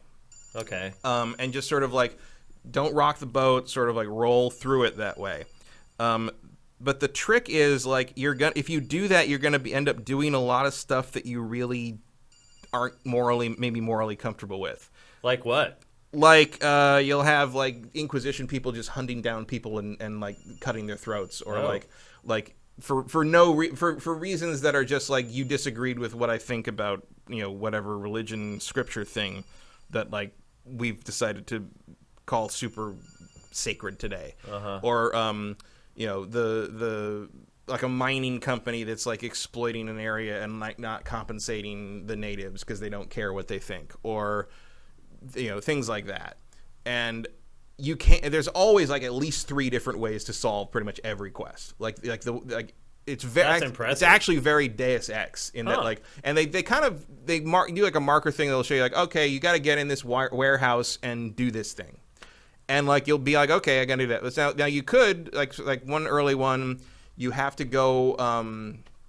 You have to go into a warehouse because you're trying to smuggle like a certain crates onto your ship, and you have to go in and basically clear the warehouse so your guys can move those crates in and as part of the established cargo, and they'll just get in with the cargo. But to do that, you have to get through get rid of the guards of the warehouse, and the guards are of the Naut Guild, which are the sailor guild. And they nautical, yeah. They control that area. So like, okay, so to get in, you can sneak in and get or you can walk up and just kill them. And the Nauts don't like that. If you do that, you'll lose reputation. But you can do that. You can sneak past them if you're sneaky enough and get through the back and go up and change the manifest and basically sneak the stuff in that way.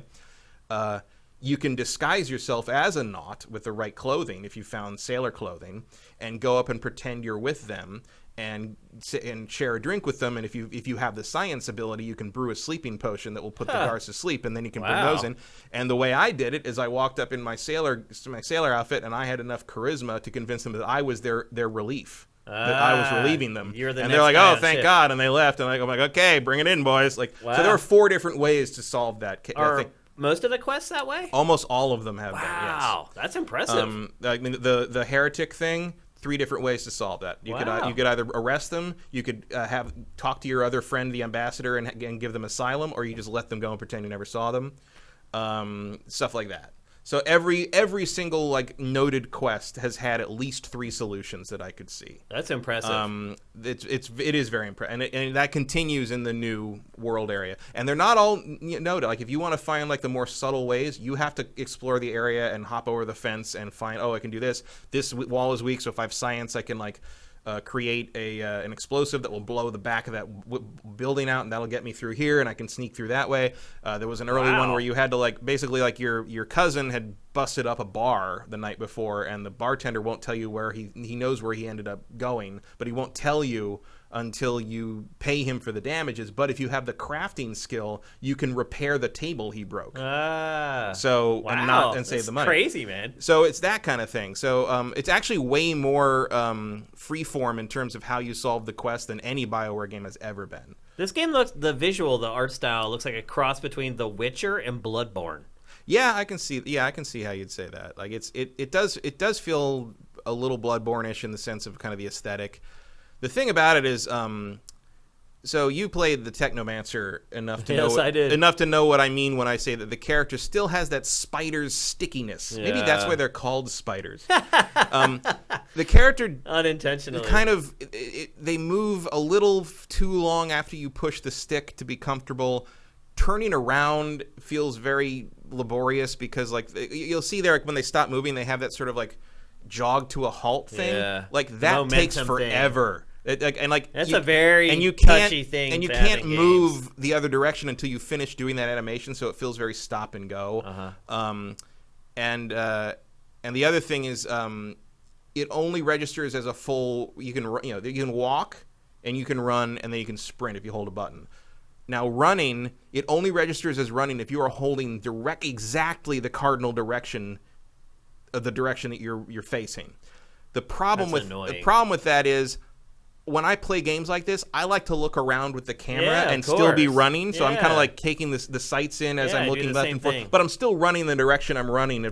But the thing is that when you move the camera and change the orientation, if you don't keep the analog stick exactly oriented with the direction your character is facing, it stops registering as running and changes to walking. Yeah. And I find that really annoying. So the thing is, that's a spider's. It is a spider. Like the Technomancer controlled like that, Mars Warlog's controlled like that. It bugs me more in this one for some reason. I think it's because there's more to see. There's more to stuff see. You want to see. The world is so well realized, and the game feels so close to what BioWare used to do before the doctors retired. Yeah. I mean, that's really what I think the change is. Not so much EA, for sure. But like, that's where it feels sort of like, oh, if this character just controlled a little snappier, this would be like Game of the Year territory. I mean, Spiders has been on that cusp for a long time. And I don't understand. I mean, I still don't know why I played Technomancer for like 70 hours. Yeah, like, it's engaging in almost in spite of itself. They're great at creating worlds that you care about and people that you care about. Yeah. But when the rubber hits the road and you play the game, that's where the caveats start to pop up. The place they're really putting roadblocks in front of you is the basic gameplay. Yeah. To answer SJD Swanland's... There I can see the plague on that girl's face. To answer SJD Swanland's question, I played this on Xbox One X. It runs okay, but it's sluggish in places, and there's a lot of screen tearing in some of the cutscenes, which is weird. That's on par for Spiders. I mean, it's just... It's also on par for Ghost Recon Breakpoint. That's a good point. That's a lot of the same problems in Ghost Recon Breakpoint's beta are in this. Yeah. Now, to be fair, this is a final release and that's a beta. But it's not game-breaking. My guess is that will also be in the final version of Breakpoint. Probably, yeah.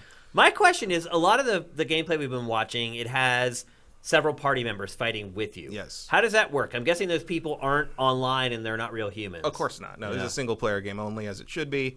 Those just like BioWare. It's just like Mass Effect. Those are your party members. They fight alongside you when a fight happens, which doesn't happen that often. I've been in like combat's pretty low. I've been in like 6 or 7 fights in the whole course of like 4 hours of playing. Wow. I mean, there would have been more fights if I hadn't talked my way out of stuff. Yeah. But like in terms of like having to fight, not that common, which is pretty good because the fighting's not great. Like It's a melee combat system for the most part, although you can use spells and firearms. I am a melee focused class. Because I do generally prefer to play magic stuff, but my caveat to that is that when I'm playing a game I don't fully trust to be competent, I tend to go with melee, kind of your base fighter, because usually they get that right. Yeah, because that's the first character that they tune and make sure exactly, because that's what most people play. So it's working okay, but it's kind of it's not a brain dead combat system. There's a parry system where you have to parry and then riposte, and there's an armor system. You have to get through their armor before you do damage to their health, which is pretty simple. You actually knock the armor off? No, you just there's little shield icons, and it'll say unbalanced or stunned or armor broken or whatever. Yeah.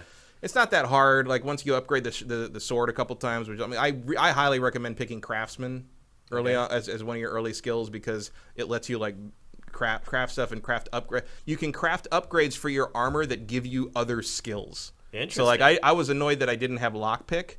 Because I couldn't pick locks, and then I looked at my upgrade thing for my armor, and there's this on my sash. I could put a thing that gave me +1 lockpick, and another thing that gave me +1 science. So I didn't need to pick those skills if I had craftsman. It was a very interesting way to balance that, because you don't get points for the talent tree. You get those every 5 levels or something. It's very rare, so you have to really pay attention. And you really want craftsman, because that lets you craft stuff and sort of keep ahead of the game on your armor. And you really want vigor, because vigor lets you regenerate health. How much control do you have over your party members?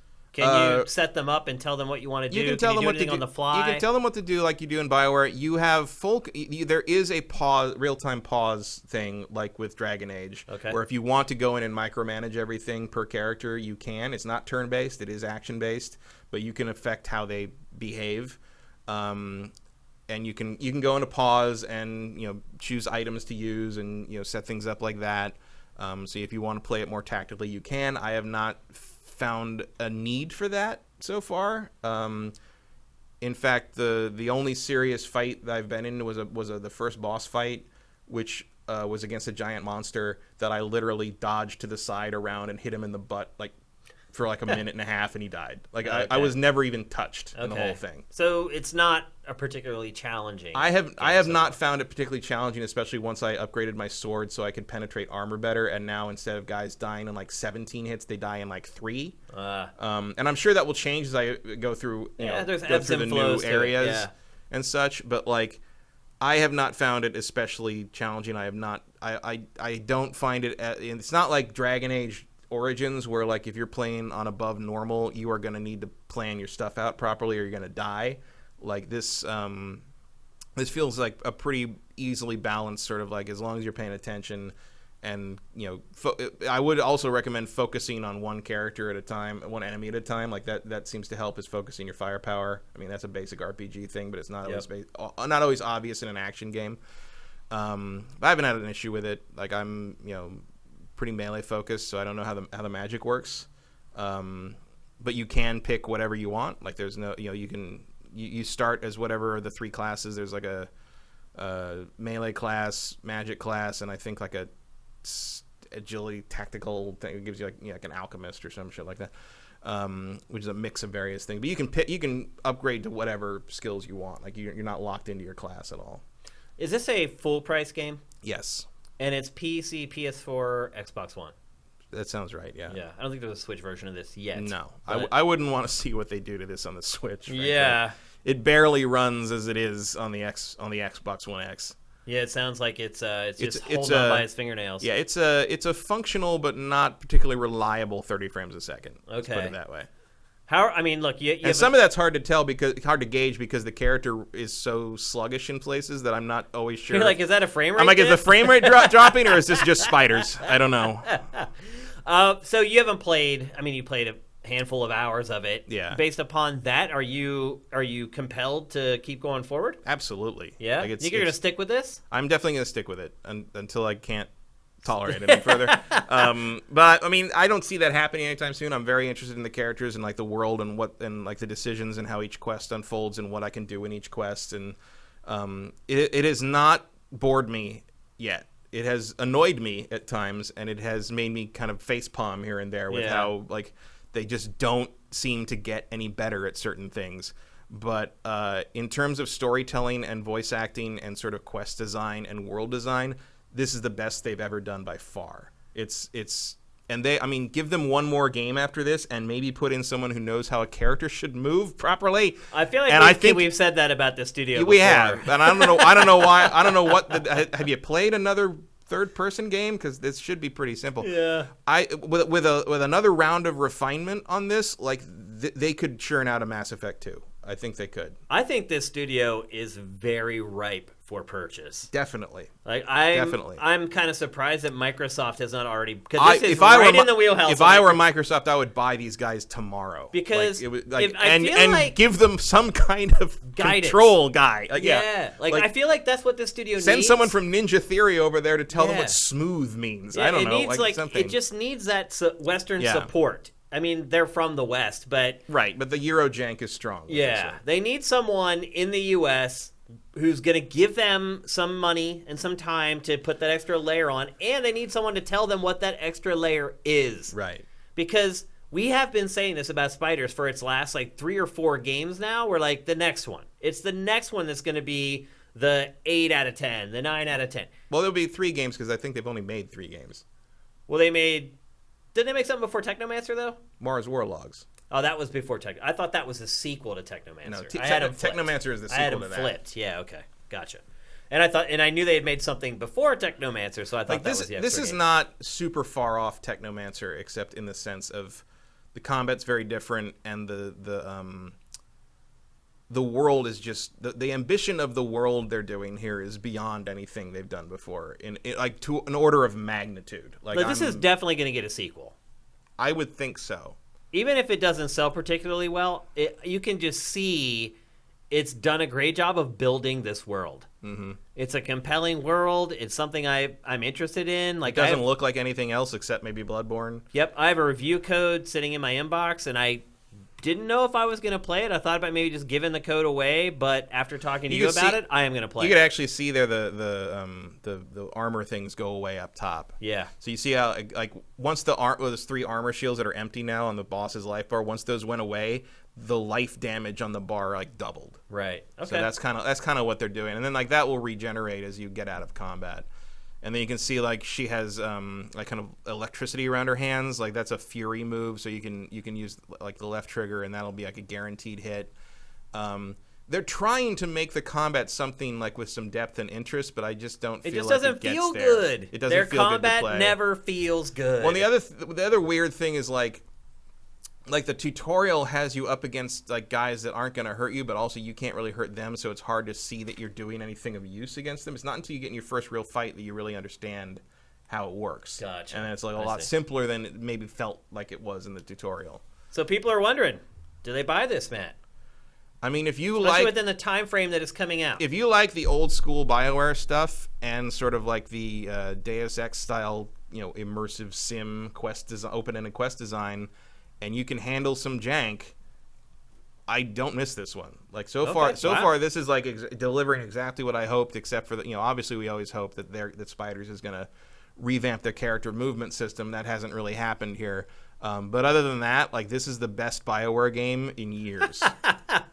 You can't get a better endorsement than that, people. So there you go. That's GreedFall, full price game, PC, PS4, Xbox One. Yeah, honestly, give these guys Mass Effect.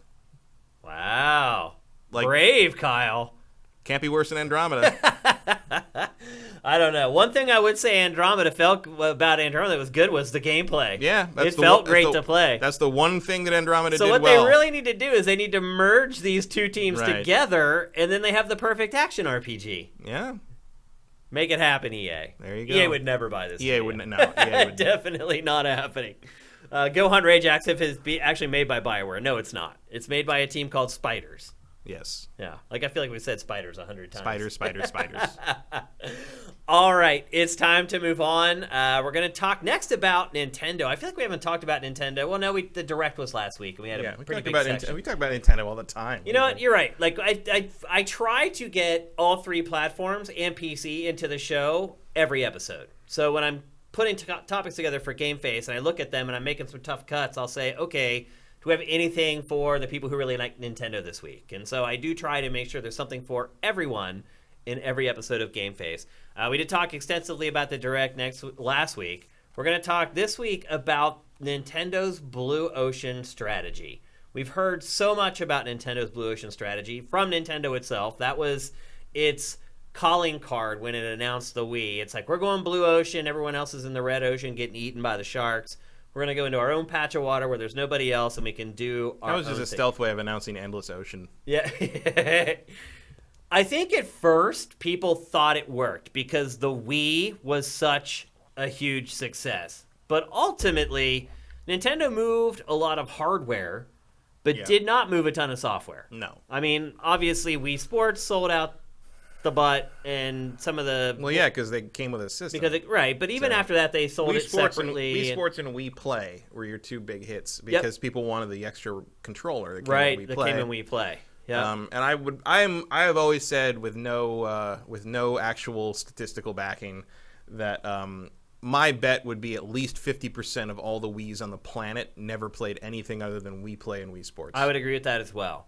And so the other part of the Blue Ocean strategy was its handheld strategy.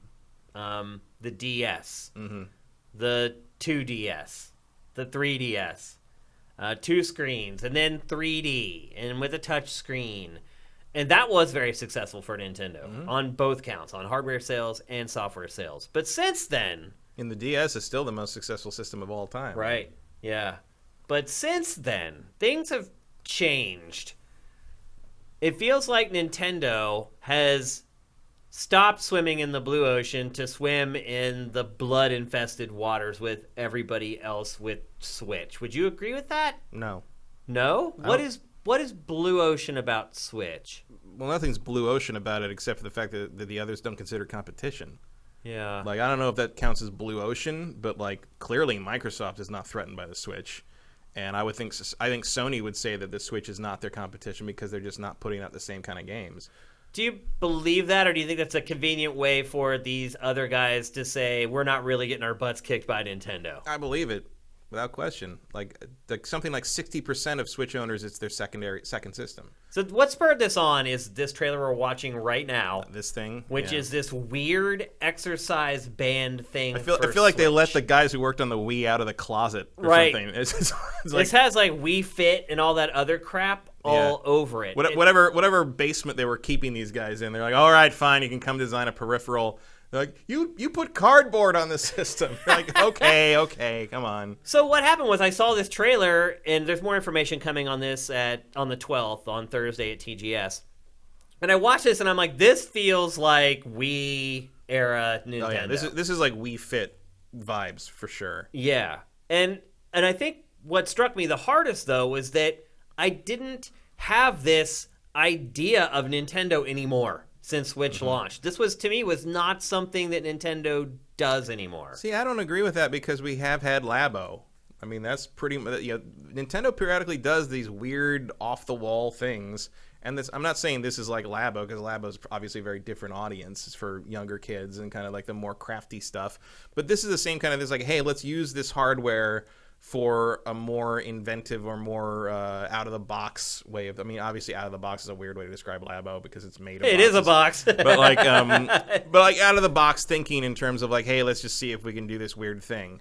And that does go back to, honestly, I think that goes back before the Wii. I mean, the connectivity thing was bizarre. Like, it was the same... they've always loved doing these I think the connectivity thing, they made it seem more bizarre than it really was. Well, the bizarre part of the connectivity thing was that, like, first you had to say... thought it was a good idea? Yeah, well, first you had to say connectivity. That's such a weird word. But the other thing is, like, it just you were counting on people to buy so many peripherals and have so many GBAs extras, and have so many... And, like, once you got all that together and played, like, Pac-Man Versus, it was great. Yeah. Or but Crystal Chronicles wasn't great, but it worked. But the barrier was huge. But they've always kind of had this thing where, like, we want to do, like, a weird hardware thing that lets you play in a way that you can't play on other systems. Like, that's always been kind of their MO. The vitality and, sensor. The vitality sensor never happened. And I mean, that was at the heart of the Wii. Like the waggle was at the heart of the Wii. It's heart of the Wii U with the extra screen, kind of trying to double down on what the DS did. And it's really at the heart of the Switch in the sense that like no other system lets you go take something on the go and then plug it back in and play it on a TV. I mean, that's still sort of the pedigree is still there. It's just not as wild. Yeah. This, on the other hand, does seem to be kind of going back to their roots as like, here's a batshit peripheral that like you can't really figure out when you just watch the trailer, but once you get your hands on it, it'll make sense. I mean, Labo has not done well. It's done well enough to keep going. Like I don't know what. I mean, they probably have a team of like 10 guys working on Labo. I mean, how much could that take, really? You know? Right. It's not a big investment to keep it going, but I mean, if you Nintendo seems to like having those things around. Yeah, but I'm surprised that that's still stocked on shelves, frankly. I me too, because it takes up a lot of space. Yeah. And so Labo did not do well financially. And you're right, that was the closest thing, in my opinion, in the Switch era that they had to some kind of a blue ocean idea. But look at all these Wii U things that never happened. I know. But that's what Nintendo does. It throws a bunch of crap against the wall. It gets fans excited, and then it either never comes out, or when it does come out, it's completely different from what they originally showed. Mm-hmm. But that wasn't always the case back when I felt like it was a blue ocean company. Like, it did do motion gaming, motion control gaming. That was a blue ocean strategy, to control something besides an analog stick and buttons. That was revolutionary to me. I mean, the Wii was called the Revolution. Literally the code name. That was the code name of the Wii.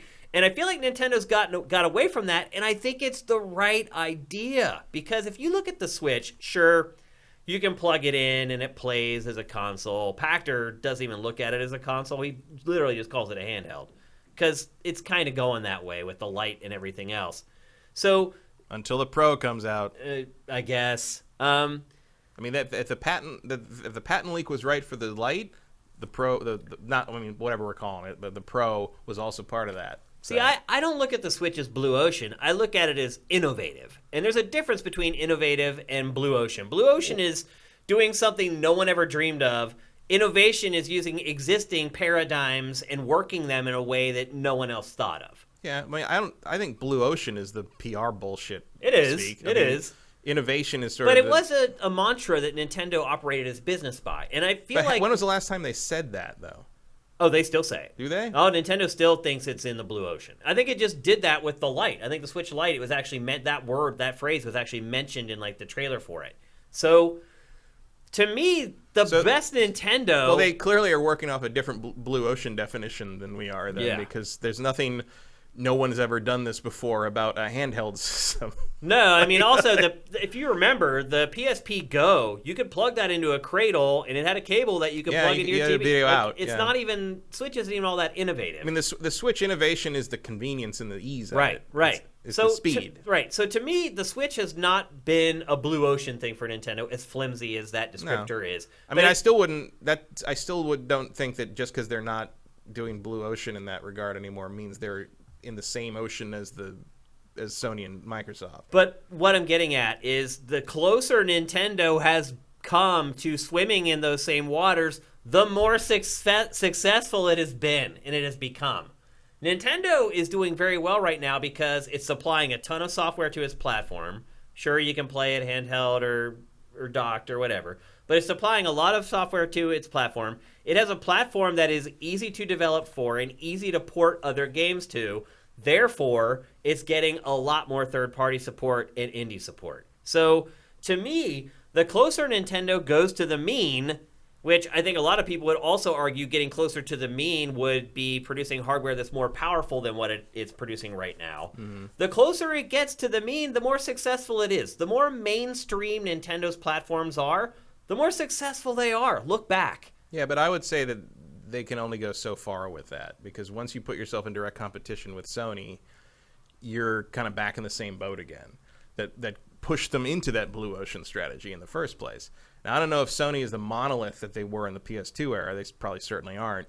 I think if there's one thing we've learned over, say, the last 3 generations or even 4 generations, if you want to include Nintendo's lesson at the hands of Sony, nobody's invincible in the console space. Like, I think Microsoft just learned that. Oh, yeah, after for sure. the transition from 360 to 1. Yeah. I think there's a non-zero chance Sony's about to learn that again. It very might forward. Possibly. Yeah. But, like, I do think Nintendo's strength on the Switch has been, it hasn't just been moving away from that, like, stupid human tricks element of the Blue Ocean strategy. Yeah. I think it's also knowing where to stop, like where to not. It annoys the hell out of me that this system is so underpowered and that Zelda doesn't look better and that this, that kind of thing. But it's also sort of the strength because it keeps them out of the line of fire of the competition. It gets them the cooperation of Microsoft, which has obviously benefited them and will probably benefit them even more moving forward. Whether that might have happened anyway because Microsoft seems less interested in getting you to own Xbox hardware and more interested in getting you into the Xbox ecosystem, no matter how you get there. Maybe that wouldn't have mattered.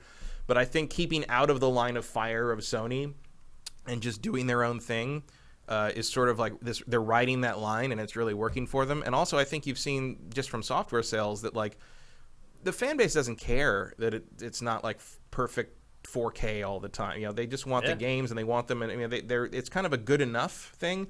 And really, that was sort of the heart of the DS success too. Is like, was that the most powerful thing? Was the best way to play everything? No, but it was giving you things you couldn't get anywhere else. That was the only place I could play like GBA and DS were the only places I could play these Castlevania games. Mm-hmm. That was enough for me. The Mega Man X, the Mega Man Zero games. Fire Emblem stuff, and now Switch kind of not only takes over sort of the Blue Ocean idea of like, hey, you can be handheld or you can be, we got this stupid human trick stuff going on with the Labo and with this, what is it called? The ring thing? Oh, they don't have a name for it. There's no name yet? It's just called like New Fitness Initiative, and I think they're going to unveil the name of it on Thursday. I hope it's not actually called Ring Thing. But, that might be a better name than Nintendo actually comes up with. It's gonna be a word like amiibo that means nothing. Don't forget the Vitality sensor. Well, at least that never came out. But, there's like VR companies that are working on something very similar too to that. Well, now Nintendo's also, there's a bunch of patents. Another patent on that. Do you see the third-party patent for the ones that the Joy-Cons that fold back? Was that third party? I thought that was Nintendo's. Maybe I'm thinking there was another third-party one that was like oversized Joy-Cons. Well, the new patent for Joy-Cons from Nintendo was they were folders? Bigger and they folded down. Yeah, that's not a bad idea. Oh, it's a great idea. I think it's a brilliant idea. But that's not Blue Ocean. No. Folding is the new hotness, though. It is. Samsung's trying to get that out in your phone now. Yeah, I think everybody thought Apple was going to show off a folding phone today, but nope, just Apple TV. Yeah, Plus. And an iPhone 11, I guess. The iPhone 11's fine and all, but it's just like, why would you get that when it's not 5G ready? Now, I'm glad you brought up Apple actually, because Apple, on the flip side, the more Blue Ocean it is, the more successful it is. Yeah. Why do you think that is? Why do you think in one industry it's more acceptable? I just think the cults want different things for each company, basically. And I also think Apple's fan base is more starved for something new and something that makes it feel like the old Apple, where the Jobs era Apple. Whereas Nintendo, I think, has done a better job of continuing sort of the tone and objectives that Iwata established before he passed away. And I feel like they've continued to kind of respect his plan for the Switch and kind of for Nintendo moving forward. And it's all working. Because let's not forget that Iwata, whatever you may think of him, was a brilliant businessman. Oh, yeah. And knew exactly what Nintendo needed to do next. Yep. And I think you're seeing that pay off moving forward. And really the best thing for Nintendo right now is that their new leadership is willing to sit back and say, Iwata had this. We're just going to keep doing what he recommended until we see a reason to change. We run out of his ideas, until we see a reason to change. Screwed. Pretty much. They already lost Reggie. Reggie's going back to Cornell. Before I want to see Reggie. I'd love to see Reggie's first day at Cornell, teaching at Cornell. He's like, I'm Professor Reggie Fils-Aimé. I'm here to kick ass and hand out Fs. Kick ass and take roll. Kick ass and hand out Fs. Indeed. But do you agree with my assertion? Whereas I think Apple, like you're chasing the ghost of Steve Jobs, who like innovated in a different way from Iwata because his thing was just sort of like, you tried to make a thing and you brought it to Steve Jobs and he'd tell you out of his own fevered brain whether it was good or bad or the right thing or whatever, whereas Iwata was a more straightforward planner. Yeah. So there's an advantage there. Also, like, I think you can't really just go back and dredge up old IP from from early Apple days. Like, you can't just make an iMac again. Right, yeah. But you can make you can't remaster an iMac. No, you can't. You can make a back to basics Mario game though that sets everybody on fire. Yeah, it's well, you let people world. Make their own Mario content creation versus hardware creation, because like the hardware creation is part of Nintendo's strategy, but really they only do it once every few years. Yeah. Whereas Apple has to continually figure out a way to get you to spend another $1,200 on a phone you already own. So what do you think is the smartest path forward for Nintendo? I think just keep doing what they're doing. Frankly, do you think you should keep having an underpowered platform compared to the competition? I mean, I feel like my personal selfish wants, I wish their next system would be as powerful as a PS5. Do you think it will be successful that way, though? I don't know. See, that's the thing, is I don't know if it would be. I think they're more guaranteed success if they keep doing kind of the half as powerful thing, but also the half as expensive thing. You know, like if you. But they're not really half. They're not half as expensive here, but they will be next gen. Yeah. If they keep that curve. That power curve going. Next year when the new consoles come out, it will be half price. Right. Because the Switch will be $250 and the new consoles I think will be at least $500. So, yeah, I guess after a few years, I mean, they're kind of lucky that they're in the off cycle, so they can come in with like a new platform in the middle of the cycle for everybody else.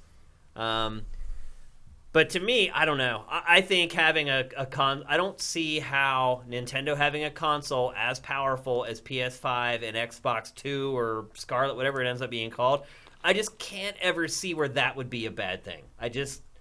Nintendo's games looking good as possible, to me, is always going to generate more money. I mean, yeah, but like at the same time, they haven't needed it.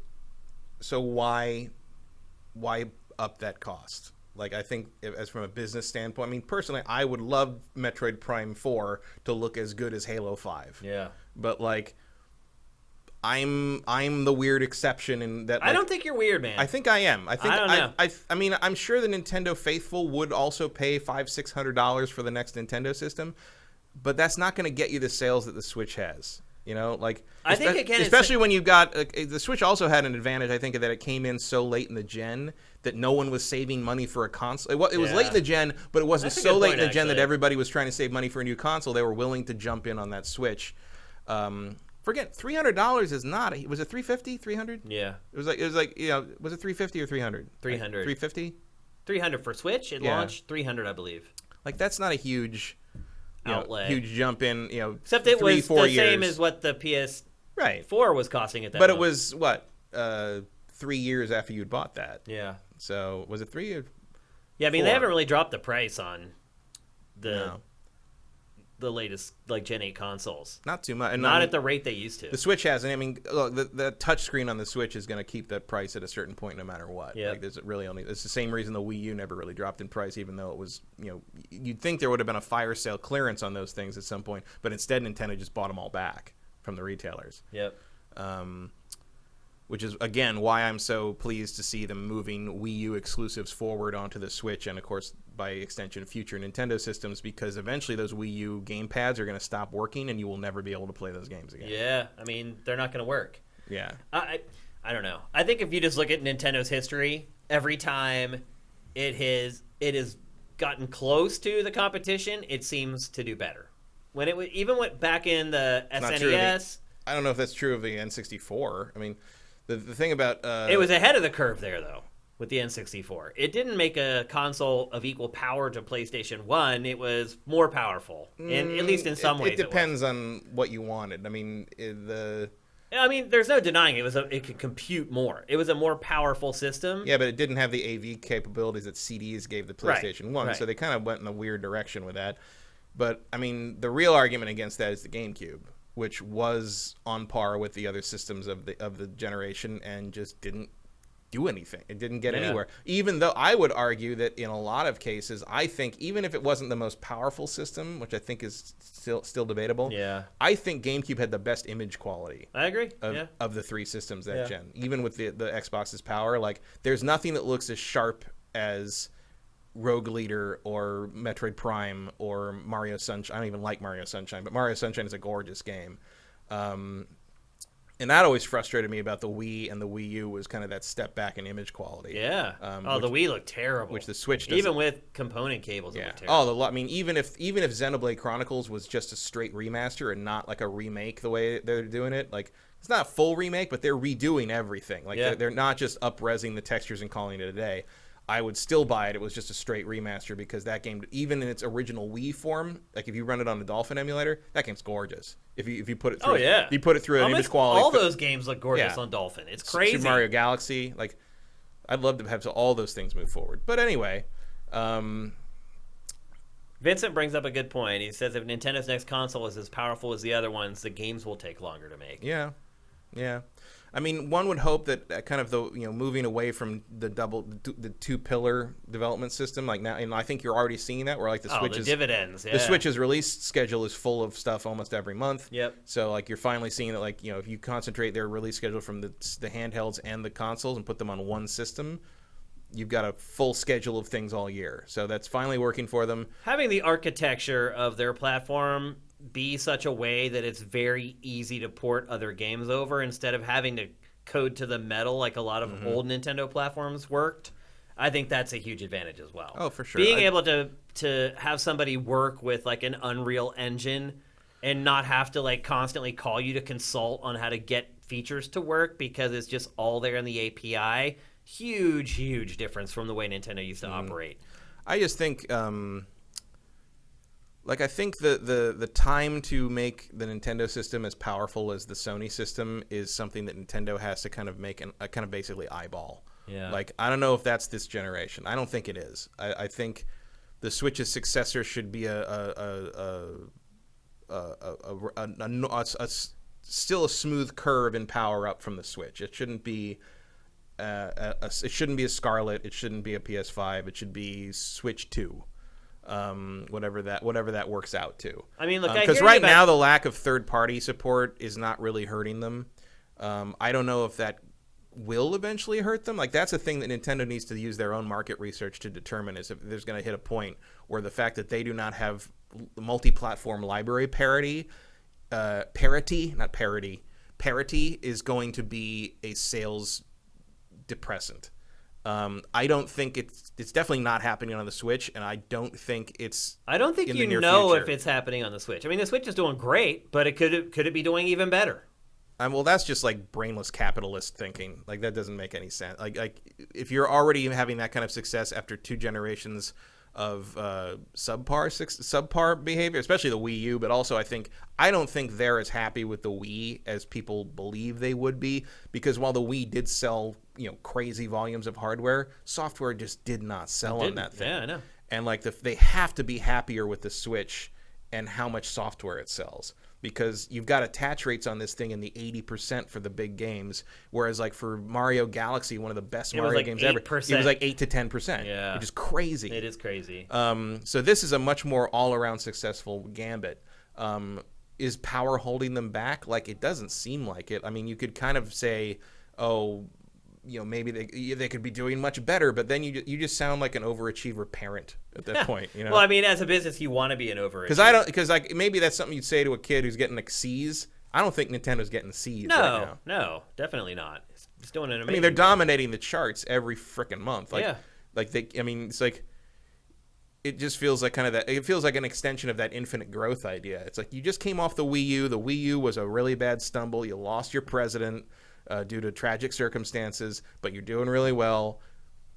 Let's not completely revamp the strategy right now. So you're saying don't rock the boat? I wouldn't rock the boat right now if I were Nintendo. So do you think Blue Ocean stuff is rocking the boat and is a bad idea? For now, maybe, but like it's like I don't think this the disc thing, the hoop. Yeah, there's no name for it. The fitness ring. Like I don't think the Fula Hoop, whatever we want to call it. That's a great name for it, the Fula Hoop. I don't think this is gonna like mean that we don't get there it is a real video game like in October. Hoop. You know what I mean? Like Demon No, X. probably the same team that was working on Labo is working on this crap. Yeah, or like if you look at that, like the software that was actually available for Labo, like it was all like lowbrow crap. Yeah, like I definitely don't feel like this is taking the place of a mainstream quote unquote game. You know what I mean? So I feel like if you want to put stuff like this out on the Switch periodically, and that makes you feel good about your brand, cool. Like it gets you, this is gonna get them non-industry press. It's going to get them, mainstream press almost certainly because mainstream outlets love to report on like the weird dumb crap. Yeah, exactly. Nintendo or otherwise. And of course, because Nintendo has a history of this, I mean, Labo got write-ups in mainstream things. Yeah. And this, I mean, at the very least, if I see this as like a news editor at like a local news thing, and I see this trailer, hell yeah, that's going on tonight because it looks ridiculous. Yeah, it's not as compelling as a lot of the other stuff Nintendo's done. I would argue it's not even as compelling as Labo. But watching people make fools of themselves in the trailer is enough to get this some airtime, I think. Yeah. So, but it doesn't interfere. The problem with like kind of the Wii era was like when they put out something weird like that, like Wii Music.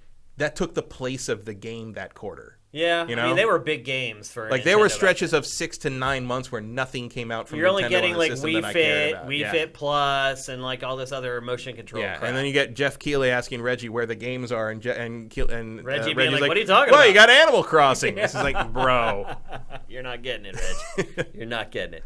I would contend that Nintendo, I think the path that it's on right now is the right path. And so when I saw this, to me, it was kind of a red flag. I was like, this doesn't really jive anymore with what Nintendo's doing right now. To me, it doesn't. I don't think it does, but it also doesn't interfere with what they're doing. So if that's what a thing they want to like make a continually part of their brand, sure. Like it doesn't hurt me. Yeah. So Nintendo Blue Ocean or no?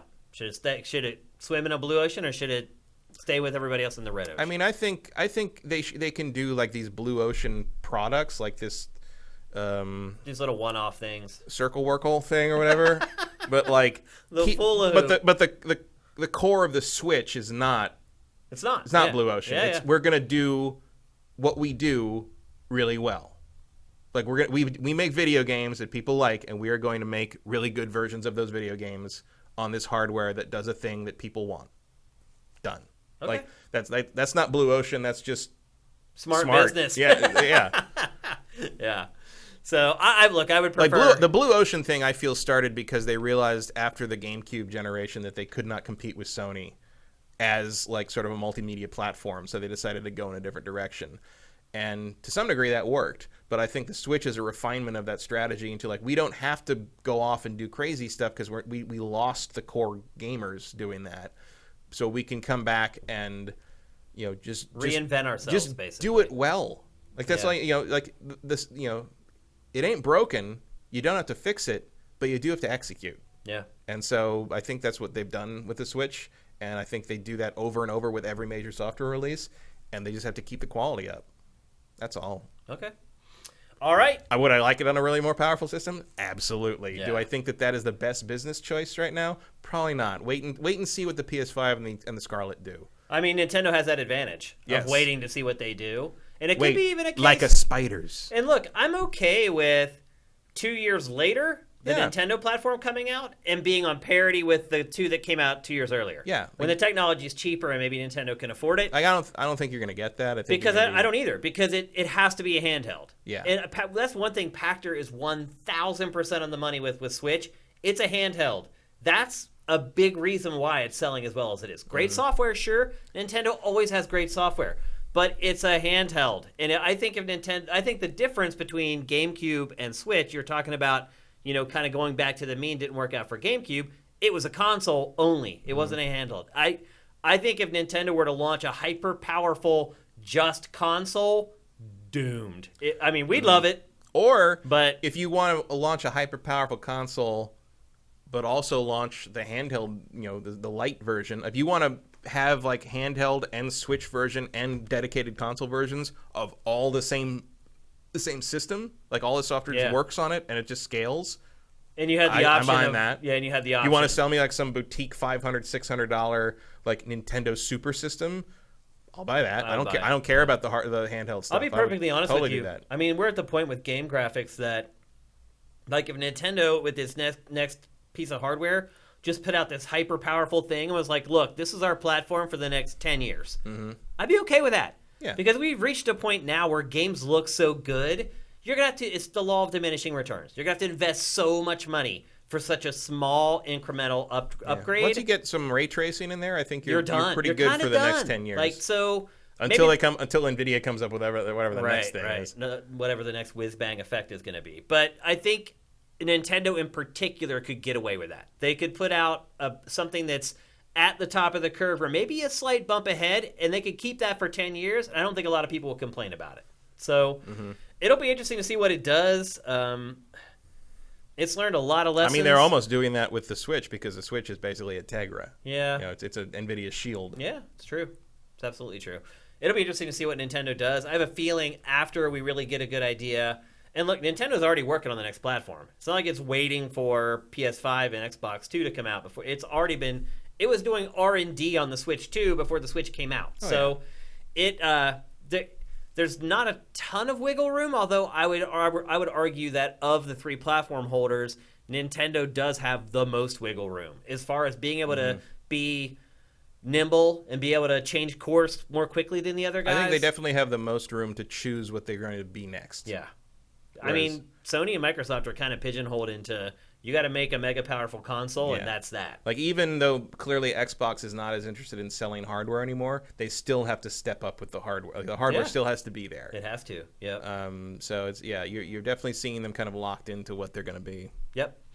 So there you go. Blue Ocean versus Red Ocean for Nintendo. We'll see what it decides to do here. I think in probably the next 18 months, we'll start to hear some rumblings. Purple Ocean. Purple. I mean, that's kind of what it's in right now, I guess, huh? Yeah. All comes back to the GameCube again. Maybe that was the idea with the color. I mean, who else makes the default color of their console purple? Although they called it indigo or whatever the hell they called it. Yep, whatever. But anyway. All right, it's time to move on to our lunchbox. Yeah. It's time to move on to the last topic of episode 181, and that is Gears 5. Not Gears of War 5, Gears 5. Matt, you alluded earlier to the fact that it comes out today at retail. Yeah. So it's available now. But if you wanted to just spend a couple dollars, you could have been playing this game since like last Thursday. Yeah. Or if you pre-ordered it, I think you could have been pre-ordered it, or if you just like got the free month of first month of Game Pass. Right. Well, you had to have Game Pass Ultimate. Yeah. So I had Game Pass, and then it would have cost an extra $2 for 2 months of Ultimate. So for a $90 game. Right. Yeah. So basically people were able to spend like $12 to play Gears 5 early. Yep. Not just play it early. Which, I mean, you paid for to some degree because there's a lot of tech problems here. But yeah. So let's dig in here. Let's start talking about Gears 5. Did you like Gears 4? I liked it okay. Yeah. It felt a little safe.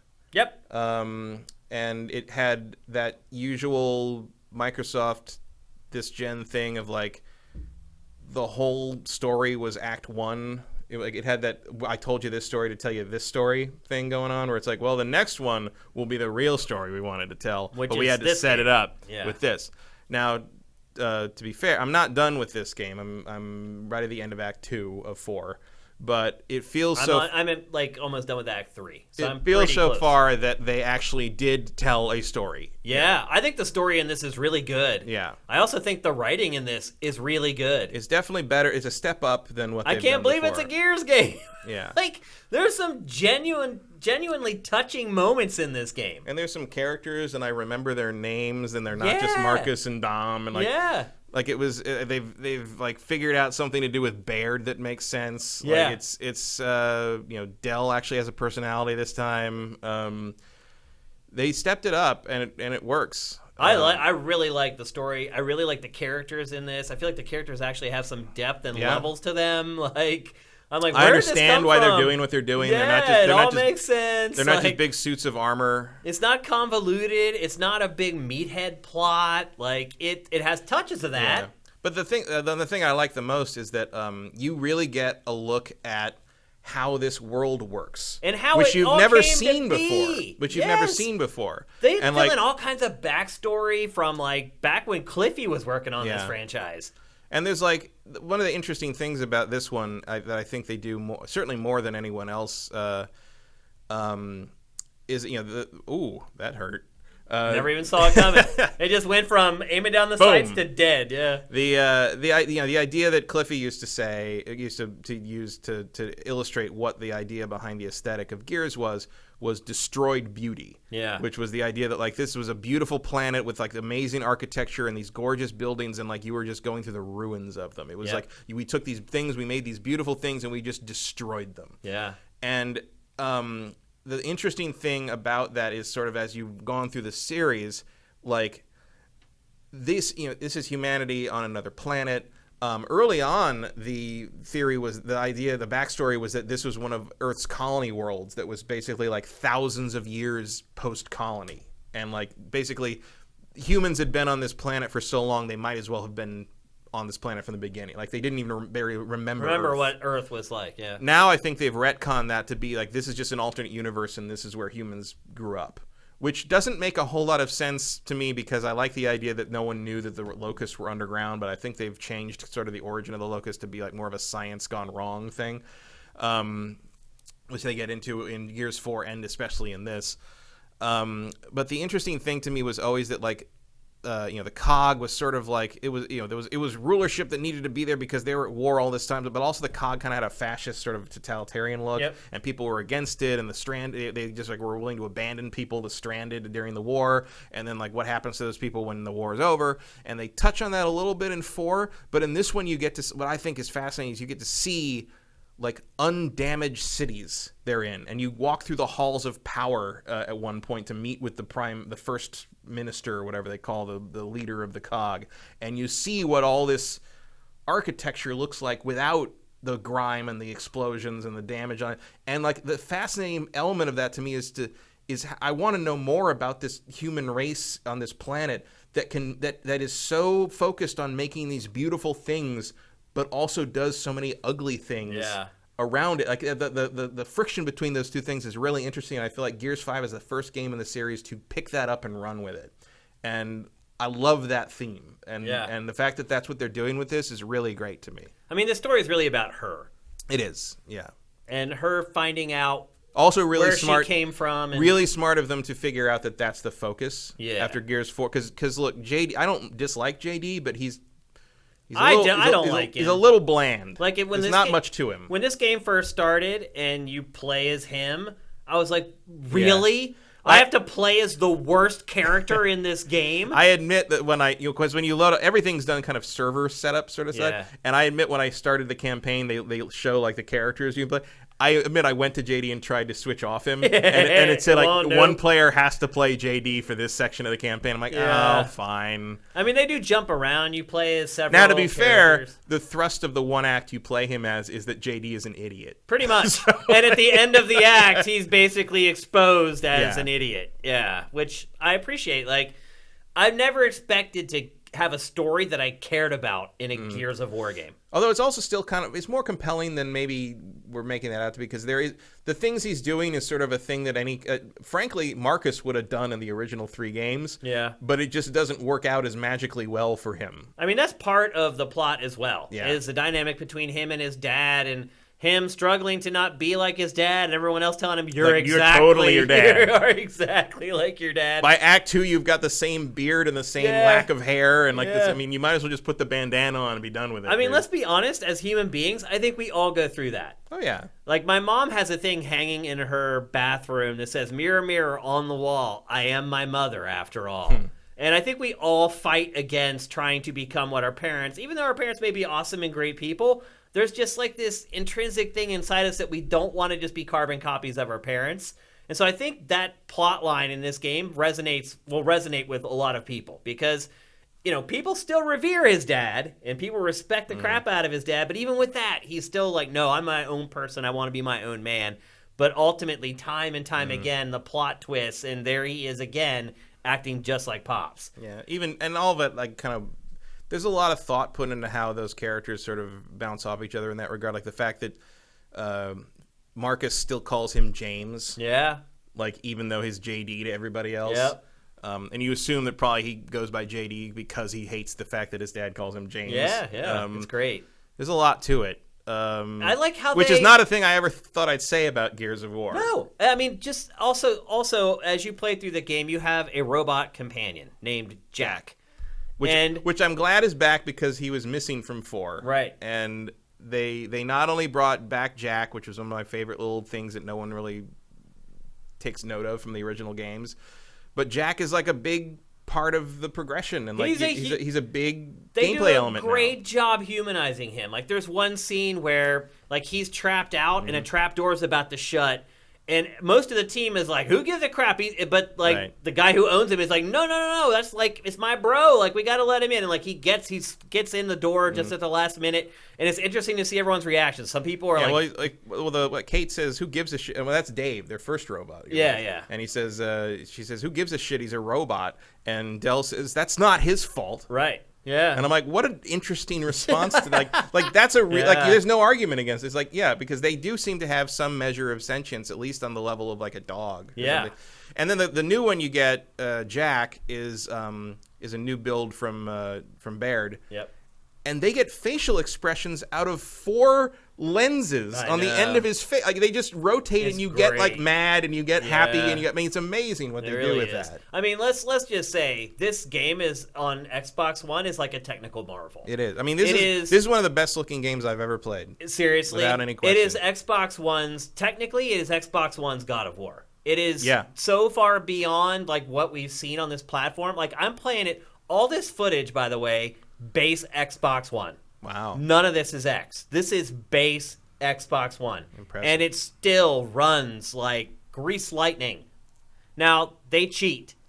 My biggest complaint about this game is that, unlike God of War, it does not reinvent the franchise as far as level design, game design, progression, all the stuff, like the nuts and bolts of a game. It's still pretty much the same. It's a refinement, not a reinvention. Yeah, I mean, there's a pseudo open world. Like, eventually you get a skiff, which is that air powered like snowboard thing that you've seen in all the trailers.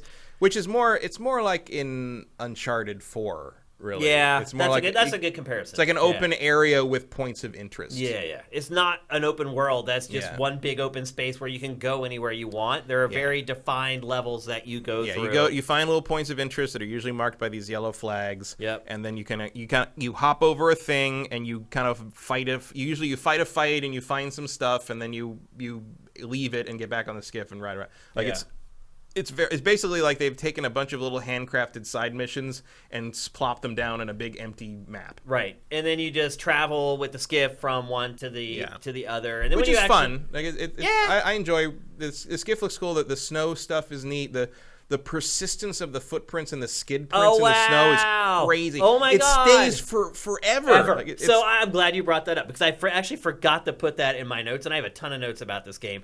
But there was one part of the game where I got spun around and didn't know which way to go.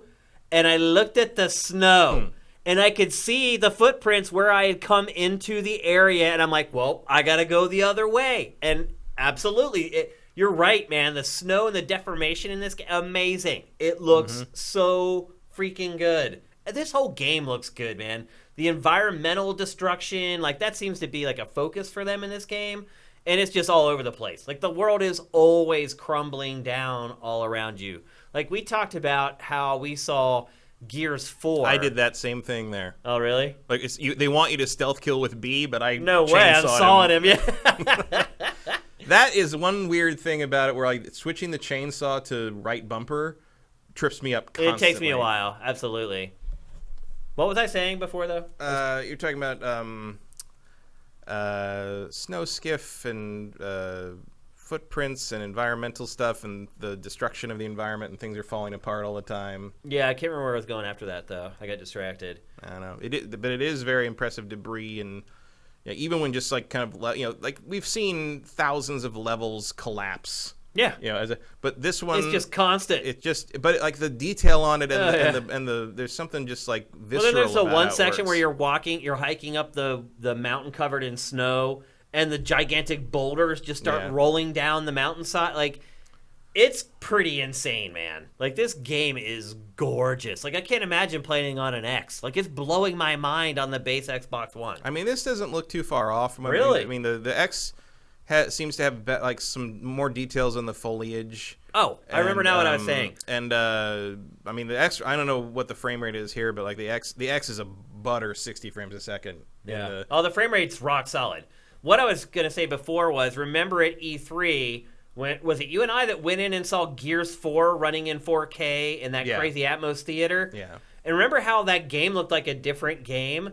Like, I can't imagine what this game is going to look like in the future. Like, it is, like also, you said, it's one of the best looking games ever made. And also, I mean, the biggest change probably from what I'm seeing here is the fact that on my TV, it's got HDR.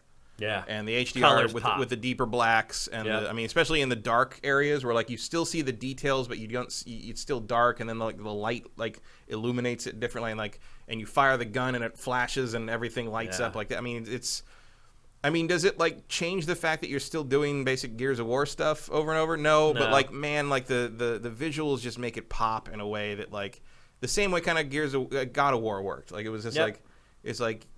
You know, although God of War had more, I mean, I never really played anything with that axe combat that really compares to that. But it was that same sort of thing of like the fidelity on display here makes this story that's already good feel even more interesting, feel even more sense of place. And believable. And there's a lot to that. And just like the creature design's great. Creature design, the detail on like where a bullet hits and what it does when it hits it, whether it goes into flesh, whether it bounces off, or whether it like damages the armor, like it's or crazy. Knocks a piece of armor off, it's ridiculous. It really is. I've been shocked by this game, how good it looks. So there you go. If you're looking for a technical showcase for your Xbox One, here it is. No matter how jaded you think you are over video game graphics, this game's going to make your jaw drop. Yeah. And over again, I would add. And I wonder what it's going to look like on the Scarlet. I can't even... That's what I was getting at when I was talking about how we went and saw that in that 4K theater, and we were like, oh, that looks like a different game. What's this going to look like on Scarlet? Yeah. I mean, this thing already on my 4K TV, like, even in a way that 4 didn't, it has that moving painting quality to it. I'm sure some people are playing this on PC and they're sitting there right now saying, I've already seen it, Shane. What are you talking about? Yeah, I mean, the PC with like the extra, I mean, I've seen like a lot of clips of that, and sort of the image quality is definitely there in a way that it's not on the Xbox. But I don't have, I have a powerful PC, but my cards don't do the weird little tricks that the new stuff does, so I'm sticking to Xbox. You don't have ray tracing yet.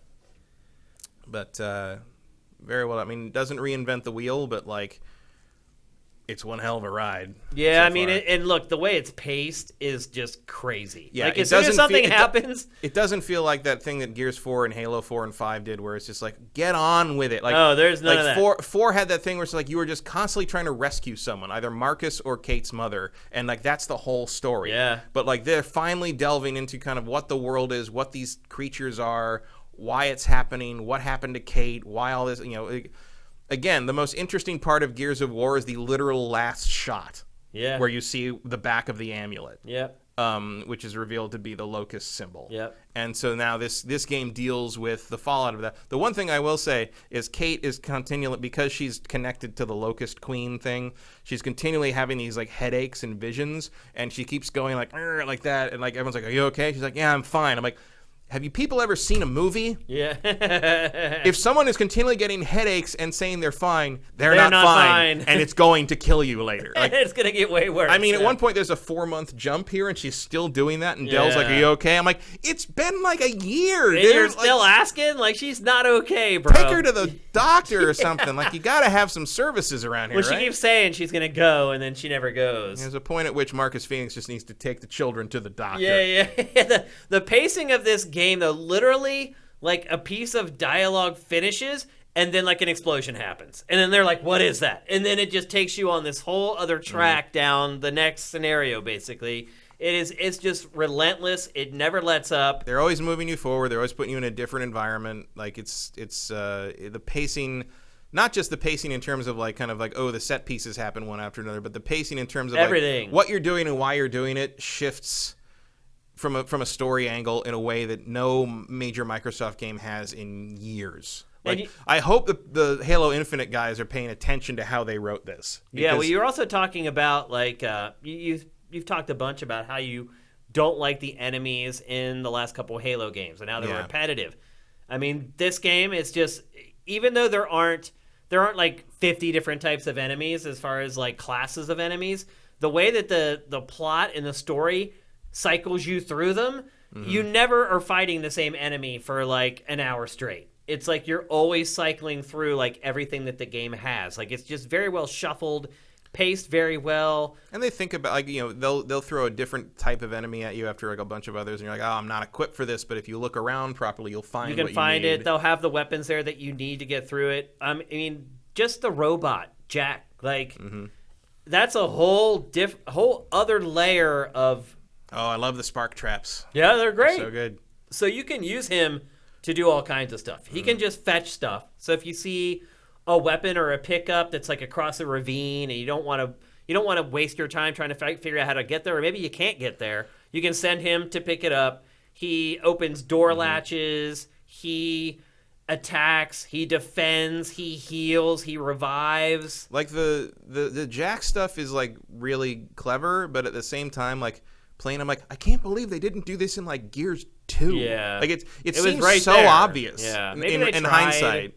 Maybe they tried and they're just like, we can't get it to work. I don't know. But it was always so weird in the old games where like they have an invisible robot that opens doors for them that's with them all the time, and it doesn't do anything. Yeah, well, now he does. Now he does tons. He's a character in the game, and he's a force on the battlefield, and it's great. Yeah, it's a little clunky using him. I guess that's one thing I would say. I never feel like I've got it nailed. Yeah, I mean, they're trying to cram it into the interface, and it mostly works, but here and there you get some hiccups. I will say that the main issue, the only issue I've had with this game is, I've had a lot. I do have a list of issues, but I wanted to gush over it first. Now, to be fair, I've only played campaign. I didn't play any multiplayer yet. Yeah. But so I was playing, and I'm a collectible guy. I'm a collectible stuff, so I'm picking up all the collectibles, and I'm picking up all the components, which is what you use to upgrade Jack. Yep.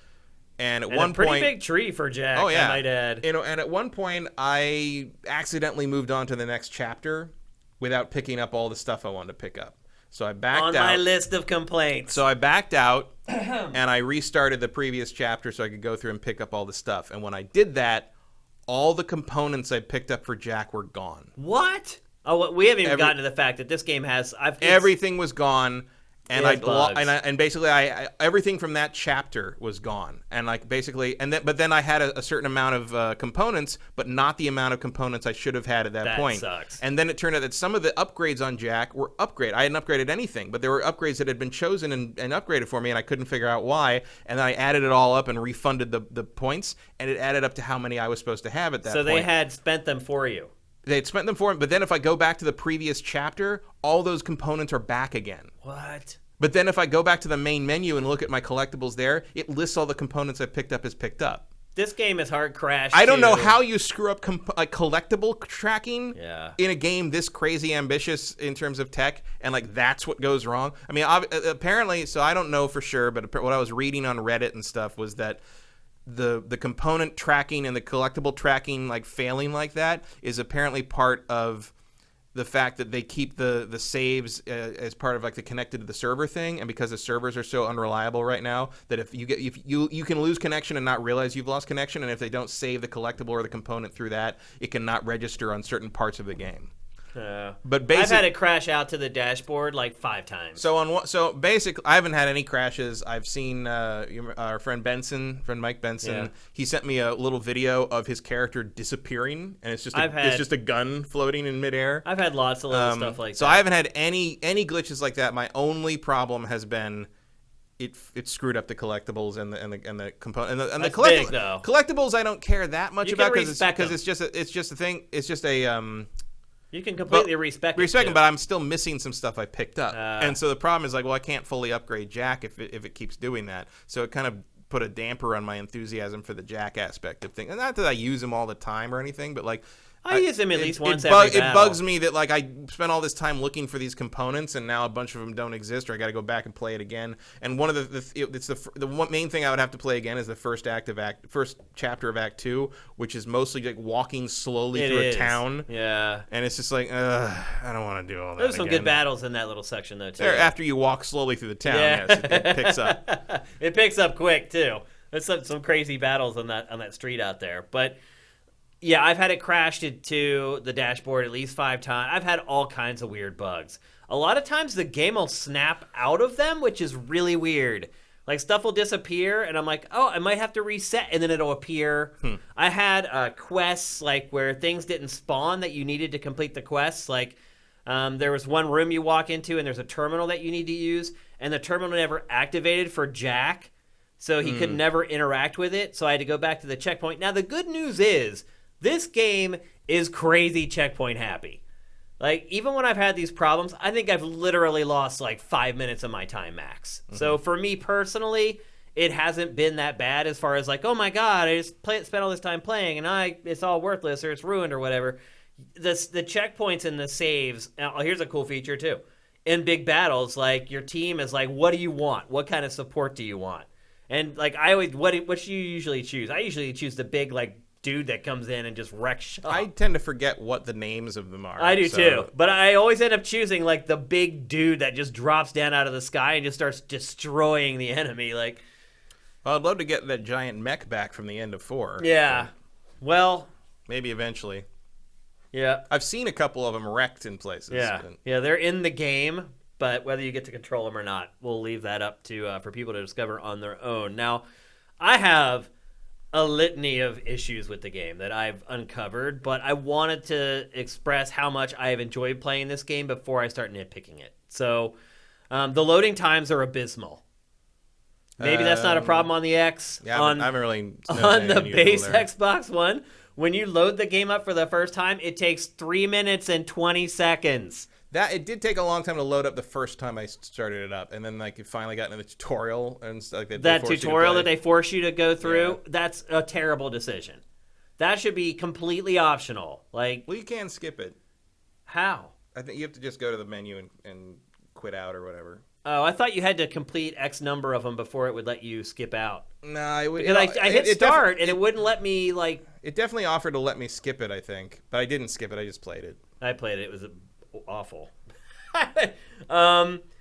My biggest complaint with this, and again, this is a problem that Gears has had for a long time, is inconsistent traversal. So there are so many walls, windows, things that you should be able to climb up, on, in, around, but the game is just like, no, you can't go in there. There's invisible walls like all over the place. Again, it's been a part of Gears all along, but this is to my point of like, this needs to evolve like God of War did. Like it's been so long. It needs to find what its next paradigm is. And this game does absolutely not find it. Adding a robot buddy to everything does not change the fundamentals of the game. And we've been playing this same thing now for what? Now 6 entries. There was Judgment. Actually, is it 7? No, it's 6. 6. So as I've sat and watched Assassin's Creed and God of War and all these games evolve into something different and so much better, this game is just like, it's like the pinnacle of what they've been doing all along, I guess is the best way that I can put it. Sort of. I will say this as someone who did play the whole series before this came out. They have evolved it. Yeah. Go back and play Gears 1 and 2. No, sure. Like I get that. The game plays so much better than, I mean, there's a point at which you'd have to reinvent it on the level of what God of War did. Yeah, that's what I'm saying. But why would you do that? Because then it's not Gears anymore. I mean, why would they do that with God of War? Then it's not God of War anymore. Well, because there's multiple ways to hit things with a blade, basically. I don't know how you reinvent Gears and keep it Gears. You know what I mean? I mean, you can give it an open world. You can give it more latitude in the level design. You can Make it so you can actually climb and go anywhere in the game instead of having to put up these false barricades to keep you from going there. I haven't run into much of that. Like it's all over. I haven't seen. You haven't seen windows where they're right at like waist height and it won't let you climb into the window. Not that I wanted to climb into. But there's the way they've designed the levels. You can see into the rooms. Like sometimes one of the windows will be busted out and you can see in there. It's like all lit, like it's an environment from the game, but it just says no, you're not going in there. Well, usually that room is either somewhere I wouldn't care to go, or it's just like a place where you can send Jack to pick up a collectible. Sometimes, and see so here's why it really bothers me. It's because this game has tons of collectibles. And too many, really. Too many. And so you're constantly looking around trying to find them. Just chapter 2 or act 2 has something like 120 components for Jack's upgrades. Yeah. You can find him anywhere. It's crazy. It is crazy. And you need all but like 30 to fully upgrade him. And so, right. And so here's the thing. It's like you're always looking for stuff. So you're always trying to get in a window or through a crack or whatever. So when you see these windows, you're like, oh, I can get in there. It's like I said, inconsistent traversal mechanics. In this one area, I can climb through a window like that. In this other one, I can't. I know there's stuff everywhere that I need to collect. I just have never run into that. Like, every time I see a window I can't climb into, visually I know I can't climb in it.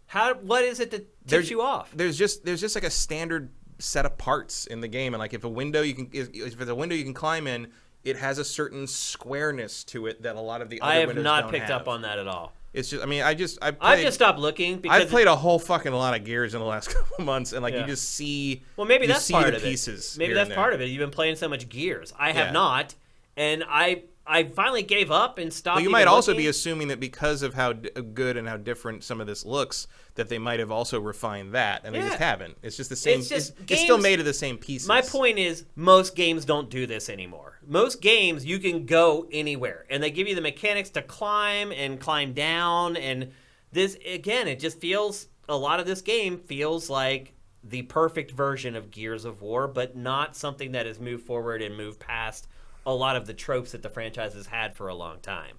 Again, I'm enjoying the crap out of it. It's a great game, but I just don't know what you mean when you say, like, what should it do then? I should be able to go anywhere. I should be able to climb up walls. I should be able to climb through window. If there's a window, I should be able to shoot out the window and climb through it. Particularly when, as you said, in a lot of those rooms that they don't let you go into, you can send the robot through the window to go fetch stuff for you, but you can't go in there. Like, I don't care about that. I do care. I don't know why that's a thing. I care about consistency in the universe and the world. That's all I'm saying. It's inconsistent. Well, there's nothing inconsistent about the idea that you can't go in every room. Like, that's true in reality too. Like, I can't get into every house I see. Only if the doors are locked. And so they are. I guess you could just jump through the window. 90,000 times in this game, they bust through doors. Like, that's what I'm talking about. It's inconsistent. It doesn't do the same thing every time in every environment. I don't think that that's up for debate. It's a fact. Whether it bothers you or not, that's up to you. It does bother me. Melee still feels like crap to me. Like, the B button is melee, and you just start slashing with the knife. It just feels like a lot like Breakpoint. It just feels completely random whether you actually kill somebody with it or not. Most things I've seen die in 2 hits from that. I think that's only there because the old melee was so effectively useless. Yeah. Like, separating it out from kind of the chainsaw makes it at least a more reliable way to get someone off you without having to rev up. I think that's what I don't agree with, making the chainsaw button the same as the reload button, because that has gotten me confused. There's a lot of buttons that have double duty, and that was my next point. It drives me crazy. Like, a lot of several of the buttons will do 2 different things, and whether you hold it long enough or whether you just tap it, it changes its functionality. Like, a lot of times, like the bayonet or the chainsaw bayonet is you just said that, is right bumper. That's also used for something else, and you'll end up doing something else. You reload when you mean to rev up, basically. Exactly, yeah. And that's important because you have active reload in this game, and it'll start reloading. You're not prepared for the active reload. You miss it. And then you're like, oh no, I wanted to rev the chainsaw, but instead of revving the chainsaw, you screw up the active reload. Now you got to wait even longer, and by that point, you've already been hit in the head or something. Yeah. So look, these are nitpicks. This game is great. It's really fun to play, but look, there are certain things that people get hung up on that are deal breakers for them, and I want to make sure I mention them all. Like I said, I had a bunch of hard crashes. The collectibles are kind of front-loaded. Like the first couple acts, there's tons of collectibles. As the game goes on, they become more and more scarce, which seems weird. That's always kind of been how they worked. Like usually the first act has a lot more in both, certainly 3 and 4. The components, on the other hand, which are not tracked as the way collectibles are, but are what you use to upgrade Jack, those things just keep on trucking. Like they're everywhere. And as you get farther into the game, when you pick up one, you'll actually get like 5 or 6. Yeah, they start to have like packs of 3. Yeah. And so even like every in the first open area, every little side thing has a 3-pack of components you can find somewhere in that area. Yeah. That's the thing. It's an interesting. My main, I guess, nitpick would be that it's an interesting shift to kind of the Uncharted style of giving you a little more freedom to explore an area, but it's very much the same vein. That guy running in the corner, I like that. It's very much the same vein as Uncharted in that it's just like, we are going to give you these very compartmentalized areas, and that's really all there was. We'll give you the illusion of an open world, but it's really not. Yeah, I guess it's a little bit like Breakpoint as well. I mean, what was it? My friend said that Breakpoint is Metal Gear Solid 5 if it didn't have a brain in its head. You're just kind of progressing from open area to point of interest, but then at the point of interest, there's nothing really interesting to do. No, you're right. No, that's a good analogy. There are more interesting things to do at Gears 5's points of interest, but it's not like it's a firefight or it's a boss fight or it's like a little thing and then you get rewarded with usually a Jack upgrade and then like maybe some components and some ammo to make up for what you use to get through the boss fight, and that's about it. Like that's basically all you're doing, and like it's just this side of compelling. Like it's just on the edge of like, I don't know if I care or not, but I'm still doing it. The game is fun. That's why. I mean, it's not even mindless fun. Like this game's got a heart. Unlike most Gears, it's weird to even say that about a Gears of War game. Yeah. This game has got a heart to it. It makes you want to keep playing it. It makes you want to find out what happens to all the characters, and the in-between stuff is fun and exciting. And I think it's officially Microsoft's best story of all their in-house properties. That'll change quickly with the new studios it has, I think. But here and there, yeah. But right now, I think Gears finally beat Halo. Yeah. I mean, that wasn't a very high bar. No, but like Halo used to have a really interesting story until the end of 3. And then, but the idea that Gears would have had a compelling story at all was a little ridiculous for a while. Yeah. It is the template for the dude bro shooter, Yeah. But there's a lot more to this one. This is not dude bro. No. Not at all. In fact, in some Cliffy may be disappointed by this game. In fact, in some ways, it's like you're off brand. In some ways, it's a response to of the stereotypes that people hold about this series. Yeah. I just feel like this is the last time they can kind of get away with this old design. Like maybe for Scarlet, they finally do like a big reboot of the franchise. I don't think that they can make this design any better. I think this is just it. Yeah, I mean, this might just be Gears. Like I don't know what else you can really do without. I mean, you can streamline how the environments are built so it's not as obvious what's cover and what's interactable and that kind of thing. You can, expand the environment so it feels less like kind of a by rote open world area, I guess. Cattle shoot. I mean, this is this is a classic cattle shoot level design. It's just a point. It's like, you can only reinvent Uncharted so much. Yeah. You couldn't really do a God of War style reinvention of Uncharted either. You could definitely make it open world and make it work. But like, does it need to be that? Like, I don't feel like the open world stuff in this really adds a whole lot. Well, no, I think the open world stuff in this is all tacked on. Right. But like, is that really the direction I'd like to see them go with this? Not really. It is for me. Absolutely. I'd rather see them continue to refine sort of the story-driven sections and like kind of the set piece moments and integrating that with like this much better. I don't know who wrote this. There's the destruction we were talking about earlier. It just happens all the time. But like they finally got the writing down, and I'd like to see them work more towards using the environments and to tell the stories. Hire that writer to write Halo. Is what they need to do. Whoever it is. I mean, I don't know how that works. If like, I don't either, but they need to do it. But like, at the very least, I would let the writers of this game like read the Halo Infinite script and give some feedback. They clearly know how to structure something like this properly. Yep. Now, we haven't talked about multiplayer and horde mode this episode. We'll probably touch on it next Tuesday, but I have kind of discussed it already when I was in the beta. I talked about it. I guess the one thing I would say is if you're hinging your purchase on multiplayer, just know that there's really nothing innovative about it at all.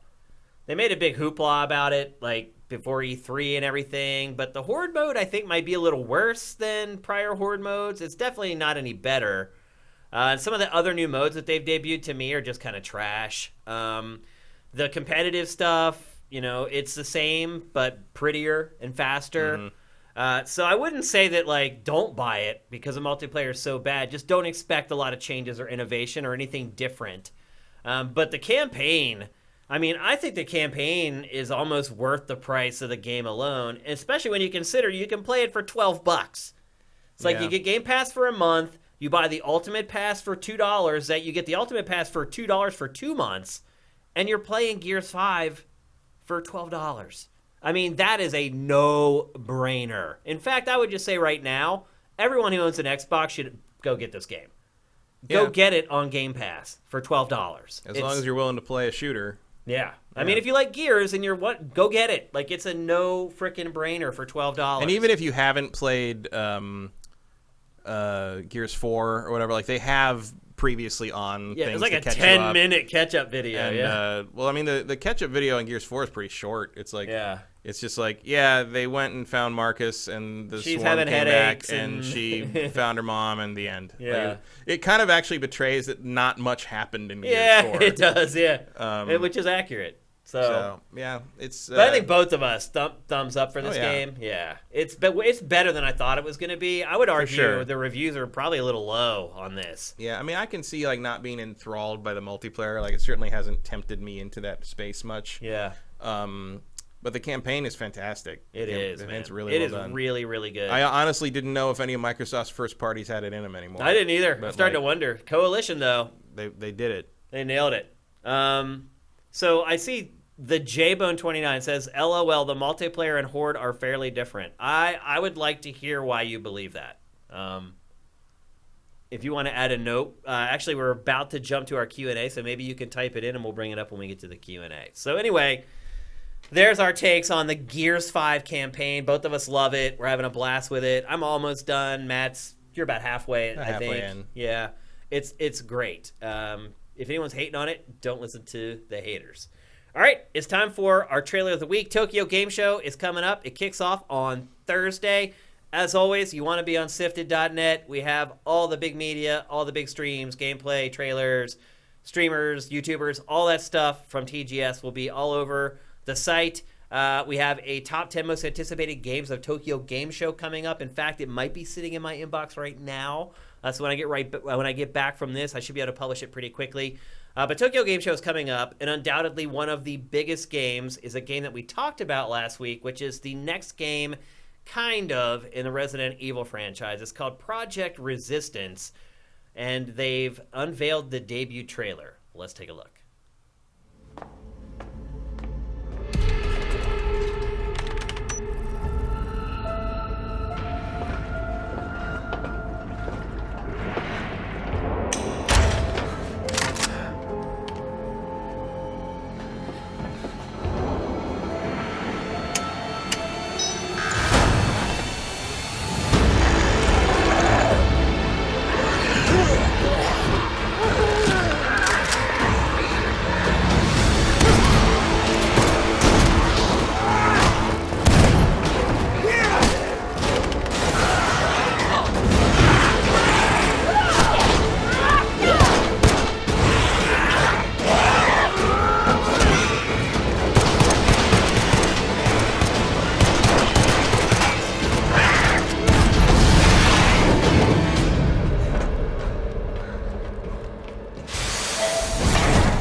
All right, so what do you think about that, Matt? What do you think about them, like, I don't know. I always looked at Mr. X as, like, pretty much a zombie, but maybe a little smarter. But now he's like a ringleader of, like, a...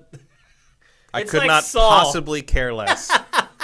X gonna give it to you, and that's all I know. That's all I know. It's like Saul, kinda. It's like you've trapped these teenagers in these like death rooms, and you have Saw. Okay, yeah. And you have like the control. I think it's just Saul. You and your Pennsylvania accent. Better Call Saul. Saul. I'm like Saul. Who's Saul? Like, how should I say Saul? You can't say it anyway. You just have you have an L at the end of your aw words. You always say, everyone from that part of the country has it. So how do you say it? Saw. I don't have an L. Saw. You say Saul, and Abby does it too. Like anyone. How do you say it again? Saw. Saw. Yeah. Saw. There's no L in that word. You say Saul or Saul. Saul. Yeah. That's a W though. But you have an L sort of sound coming out. Interesting. It's like how Australians, when they say like an open like O, like no, they have a kind of an R sound. Like no. Sa. Okay. Anyway, it's like Sa, but in Resident Evil. And he's like supposed to be the genius ringleader. I don't know. Maybe there's some dude named Saul. I was like, is there a smart guy named Saul, like a mastermind named Saul in Resident Evil? I don't know. Oh, that's funny. So anyway, that is Project Resistance. Oh, that's West Virginia? Okay. Well, I don't know. I know people from PA that say it like that too. We also say Wooder. If you're from Philadelphia, yeah. Oh, Abby, Wooder. W-U-D-D-E-R. One of her favorite things about living in England is that no one calls her out on the Wooder thing because they just think she talks weird in general. That is definitely not going to be, even if that's like its working title, it's not going to be a Resident Evil : something. No, it's clearly exactly what we thought it was. It's so far away from Resident Evil. Some multiplayer Left 4 Dead-ish sort of thing, or what was the old one? The Outbreak? Was that? Yeah. So it is what it is, but it is probably going to be one of the biggest games at TGS because they're like blowing it out with like stage demos and all that. I'm going to push the hell out of that. I'm going to push the hell out of Death Stranding. What is it, like 80 minutes of Death Stranding or something? Yeah, they're going to show 80 minutes of Death Stranding, so look for that on the site. Maybe now we'll understand what the hell it's about. Probably still because apparently Kojima doesn't get it. You see that tweet? Where he's like, I don't really understand it. I'm just like, what first, I want to find the JBone29 since he called me out, and he seems to think that. Here we go. They've added arcade mode, which that's what I was talking about. The new modes that they showed at E3. I don't know how much you played of that, but it's not good. Which isn't just a shotgun fest. I would agree with you that one of the big issues with Gears multiplayer is that it's all shotgun rolling. But I don't know. I mean, that still happens a lot in arcade mode. Each character has a loadout and is more ranged focused, much more casual friendly. The characters in Horde mode each have different ultimate abilities. Yeah, we know all that. We've talked about that already. I don't think that changes any of them all that much. They definitely not for the better in a lot of cases. All right, let's get to some questions. Earth Demon. Eth. Oh, you're right. Has it been Eth Demon all along? And I've been calling him Earth Demon all along. Now that it's big enough so my bad eyes can see it. Eth Demon. I'm sorry for all this time calling you Earth Demon. Last week at PAX, the lead writer of Final Fantasy XIV Shadowbringers was brought to tears by a standing ovation. It was a great gaming moment. We did talk about last week. We did mention it. It was a great gaming moment. What are other great gaming community moments that come to mind for you two? I mean, Zelda at the Nintendo presser. I guess when people freaked out about that. Yeah. I mean, that was pretty crazy. I mean, that's the biggest group moment probably I've ever experienced. I guess. I've always had a soft spot for that time that they had a funeral in a PvP zone in World of Warcraft, and they got raided. That was pretty fun. Yeah. I guess the Zelda thing's probably the only thing I was at personally. I mean, yeah, and most of the stuff is Nintendo related because they're the only fans that are really passionate enough, I think, to kind of have those moments consistently. I think when Metroid Prime 4 was shown at the Nintendo store in New York, that viral video where everyone lost their minds. But they lose their minds. I mean, they lost their minds when King Dedede was shown. Yeah. It's like, come on, no, you're guys, right. Get a grip. Nobody likes Kirby that much. Yeah, I mean, I do love those moments, but honestly, our industry doesn't have that many of them. Not really. It really doesn't. Most of them are shame. Somebody did. No, seriously though, it's all about people making fun of somebody else. Giant enemy crab, hit the weak point. It's always people making, and I don't think it's just our industry. It's just kind of like society now. People just enjoy flaming and making fun of other people more than anything else. I don't know why our society is twisted that way, but it is. Commander Fett 03, what is your underdog game going into the holiday season? I think Matt may have talked about his today. Did I? GreedFall. GreedFall, yeah. I mean, it's already out. But I mean, it's a fall game. Today, but yeah. Sort of. Yeah. I don't know. I'm trying to think of what else is coming out. I mean, everybody knows mine already. You know what it is. What's the game I just said last week I'm all over and no one else seems to care? I don't know. Luigi's Mansion 3. Oh, right. Yeah. Yeah. That's definitely my game. I don't think I think sales for that are going to be very strong. I don't think you're alone on that one now. It seems like I'm the only one who's excited for it. I mean, you might be in terms of our circles. Yeah. I mean, I'm probably going to play it, but I'm not like. I mean, I forgot it existed until you mentioned it just now. See. But once it gets closer to Halloween, I'll be thinking about it more. Yeah. I don't know. I'd have to look at a list, I guess, of what's coming out this fall.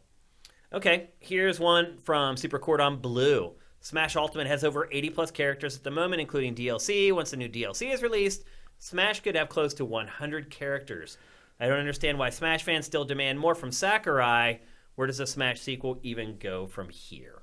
Well, because Smash fans are A, crazy, and B, know that there's always more characters. Yeah. Like, yeah. I mean, there's a million ways. There could be 1,000 characters in there's Smash. Still thousands of video game characters left that have not been put into Smash. For a sequel, I mean, I don't think you do sequels for Smash. I think you just keep Ultimate moving forward onto the next platform and add some more characters, add some more stages. Scale it for the next console. And that's your platform. I mean, think of it like World of Warcraft. Like, just keep moving it forward, keep building on it, but never restart it. Yep. Yeah, it makes sense. Eric Scott, thank you for subscribing via Twitch Prime. 15 months in a row. Thanks, brother. Derek D112. Oh, his Twitch account was hacked. He's now 112 instead of 111. Sorry to hear that, man. You had your name for a long time. Do you guys see any games this year that has already come out or is supposed to come out this fall that could compete with last year's best, like God of War, Red Dead 2, and Spider-Man, for the best game of the past 2 years? So, game of the GOTLY. Star Wars might have a shot, but there's been nothing so far, in my opinion. Gears 5 sounds good, but not game of the year. I'd agree with that with Gears 5. Yeah, I mean, I think Gears definitely has a shot at like campaign of the year. Yeah, for sure. We'll see. I admit, I am hoping that Jedi Fallen Order nails it, because that would be a candidate. It's one of those candidates. I hope that it is a candidate. Certainly Titanfall 2 was. Yeah. Even if you're just limited to the campaign and the storytelling, because they did a really good job with that. So, for sure. Fingers crossed there. I really hope the Outer Worlds is something good, although it didn't has a lot of promise. Didn't demo very well at E3 in terms of kind of stability, but like, and I know Obsidian is not the Obsidian they were with Chris Avellone involved, but like, I'm hoping that they still pull something interesting out. Yeah, I don't know if there's anything else that's really on my radar that screams possible game of the year. I mean, we also kind of talked about this last week, and we're like, hey, look, Resident Evil 2, the remake, is actually like still up there. I mean, it's not been a great year for game of the year candidates. It's been a great year for games. Certainly not for what you'd call, like, I don't know, like AAA prestige games or something. I mean, honestly, a lot of it is because a first-party Sony game hasn't come out other than Days Gone. I mean, I guess there's the off chance that Death Stranding isn't a giant mess.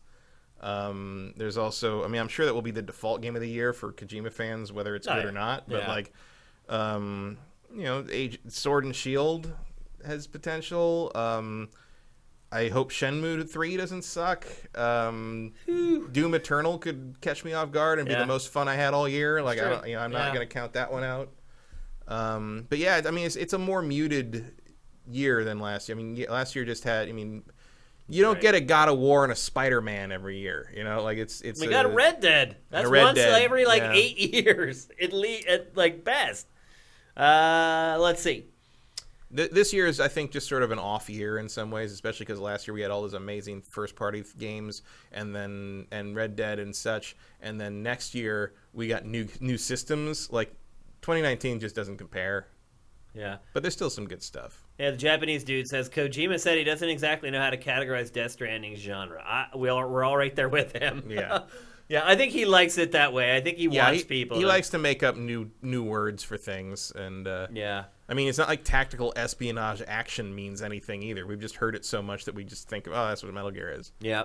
Mike's Q. Did you guys discuss the Alec Howlaka situation, or is that too charged to constructively discuss? We did bring it up last week. Yeah, I don't really see what else there is to say about it. Yeah, there's not really much to add. It's an unfortunate situation, to say the least. And it looks like it's it. Perfect. Right at 4 o'clock. So there you go.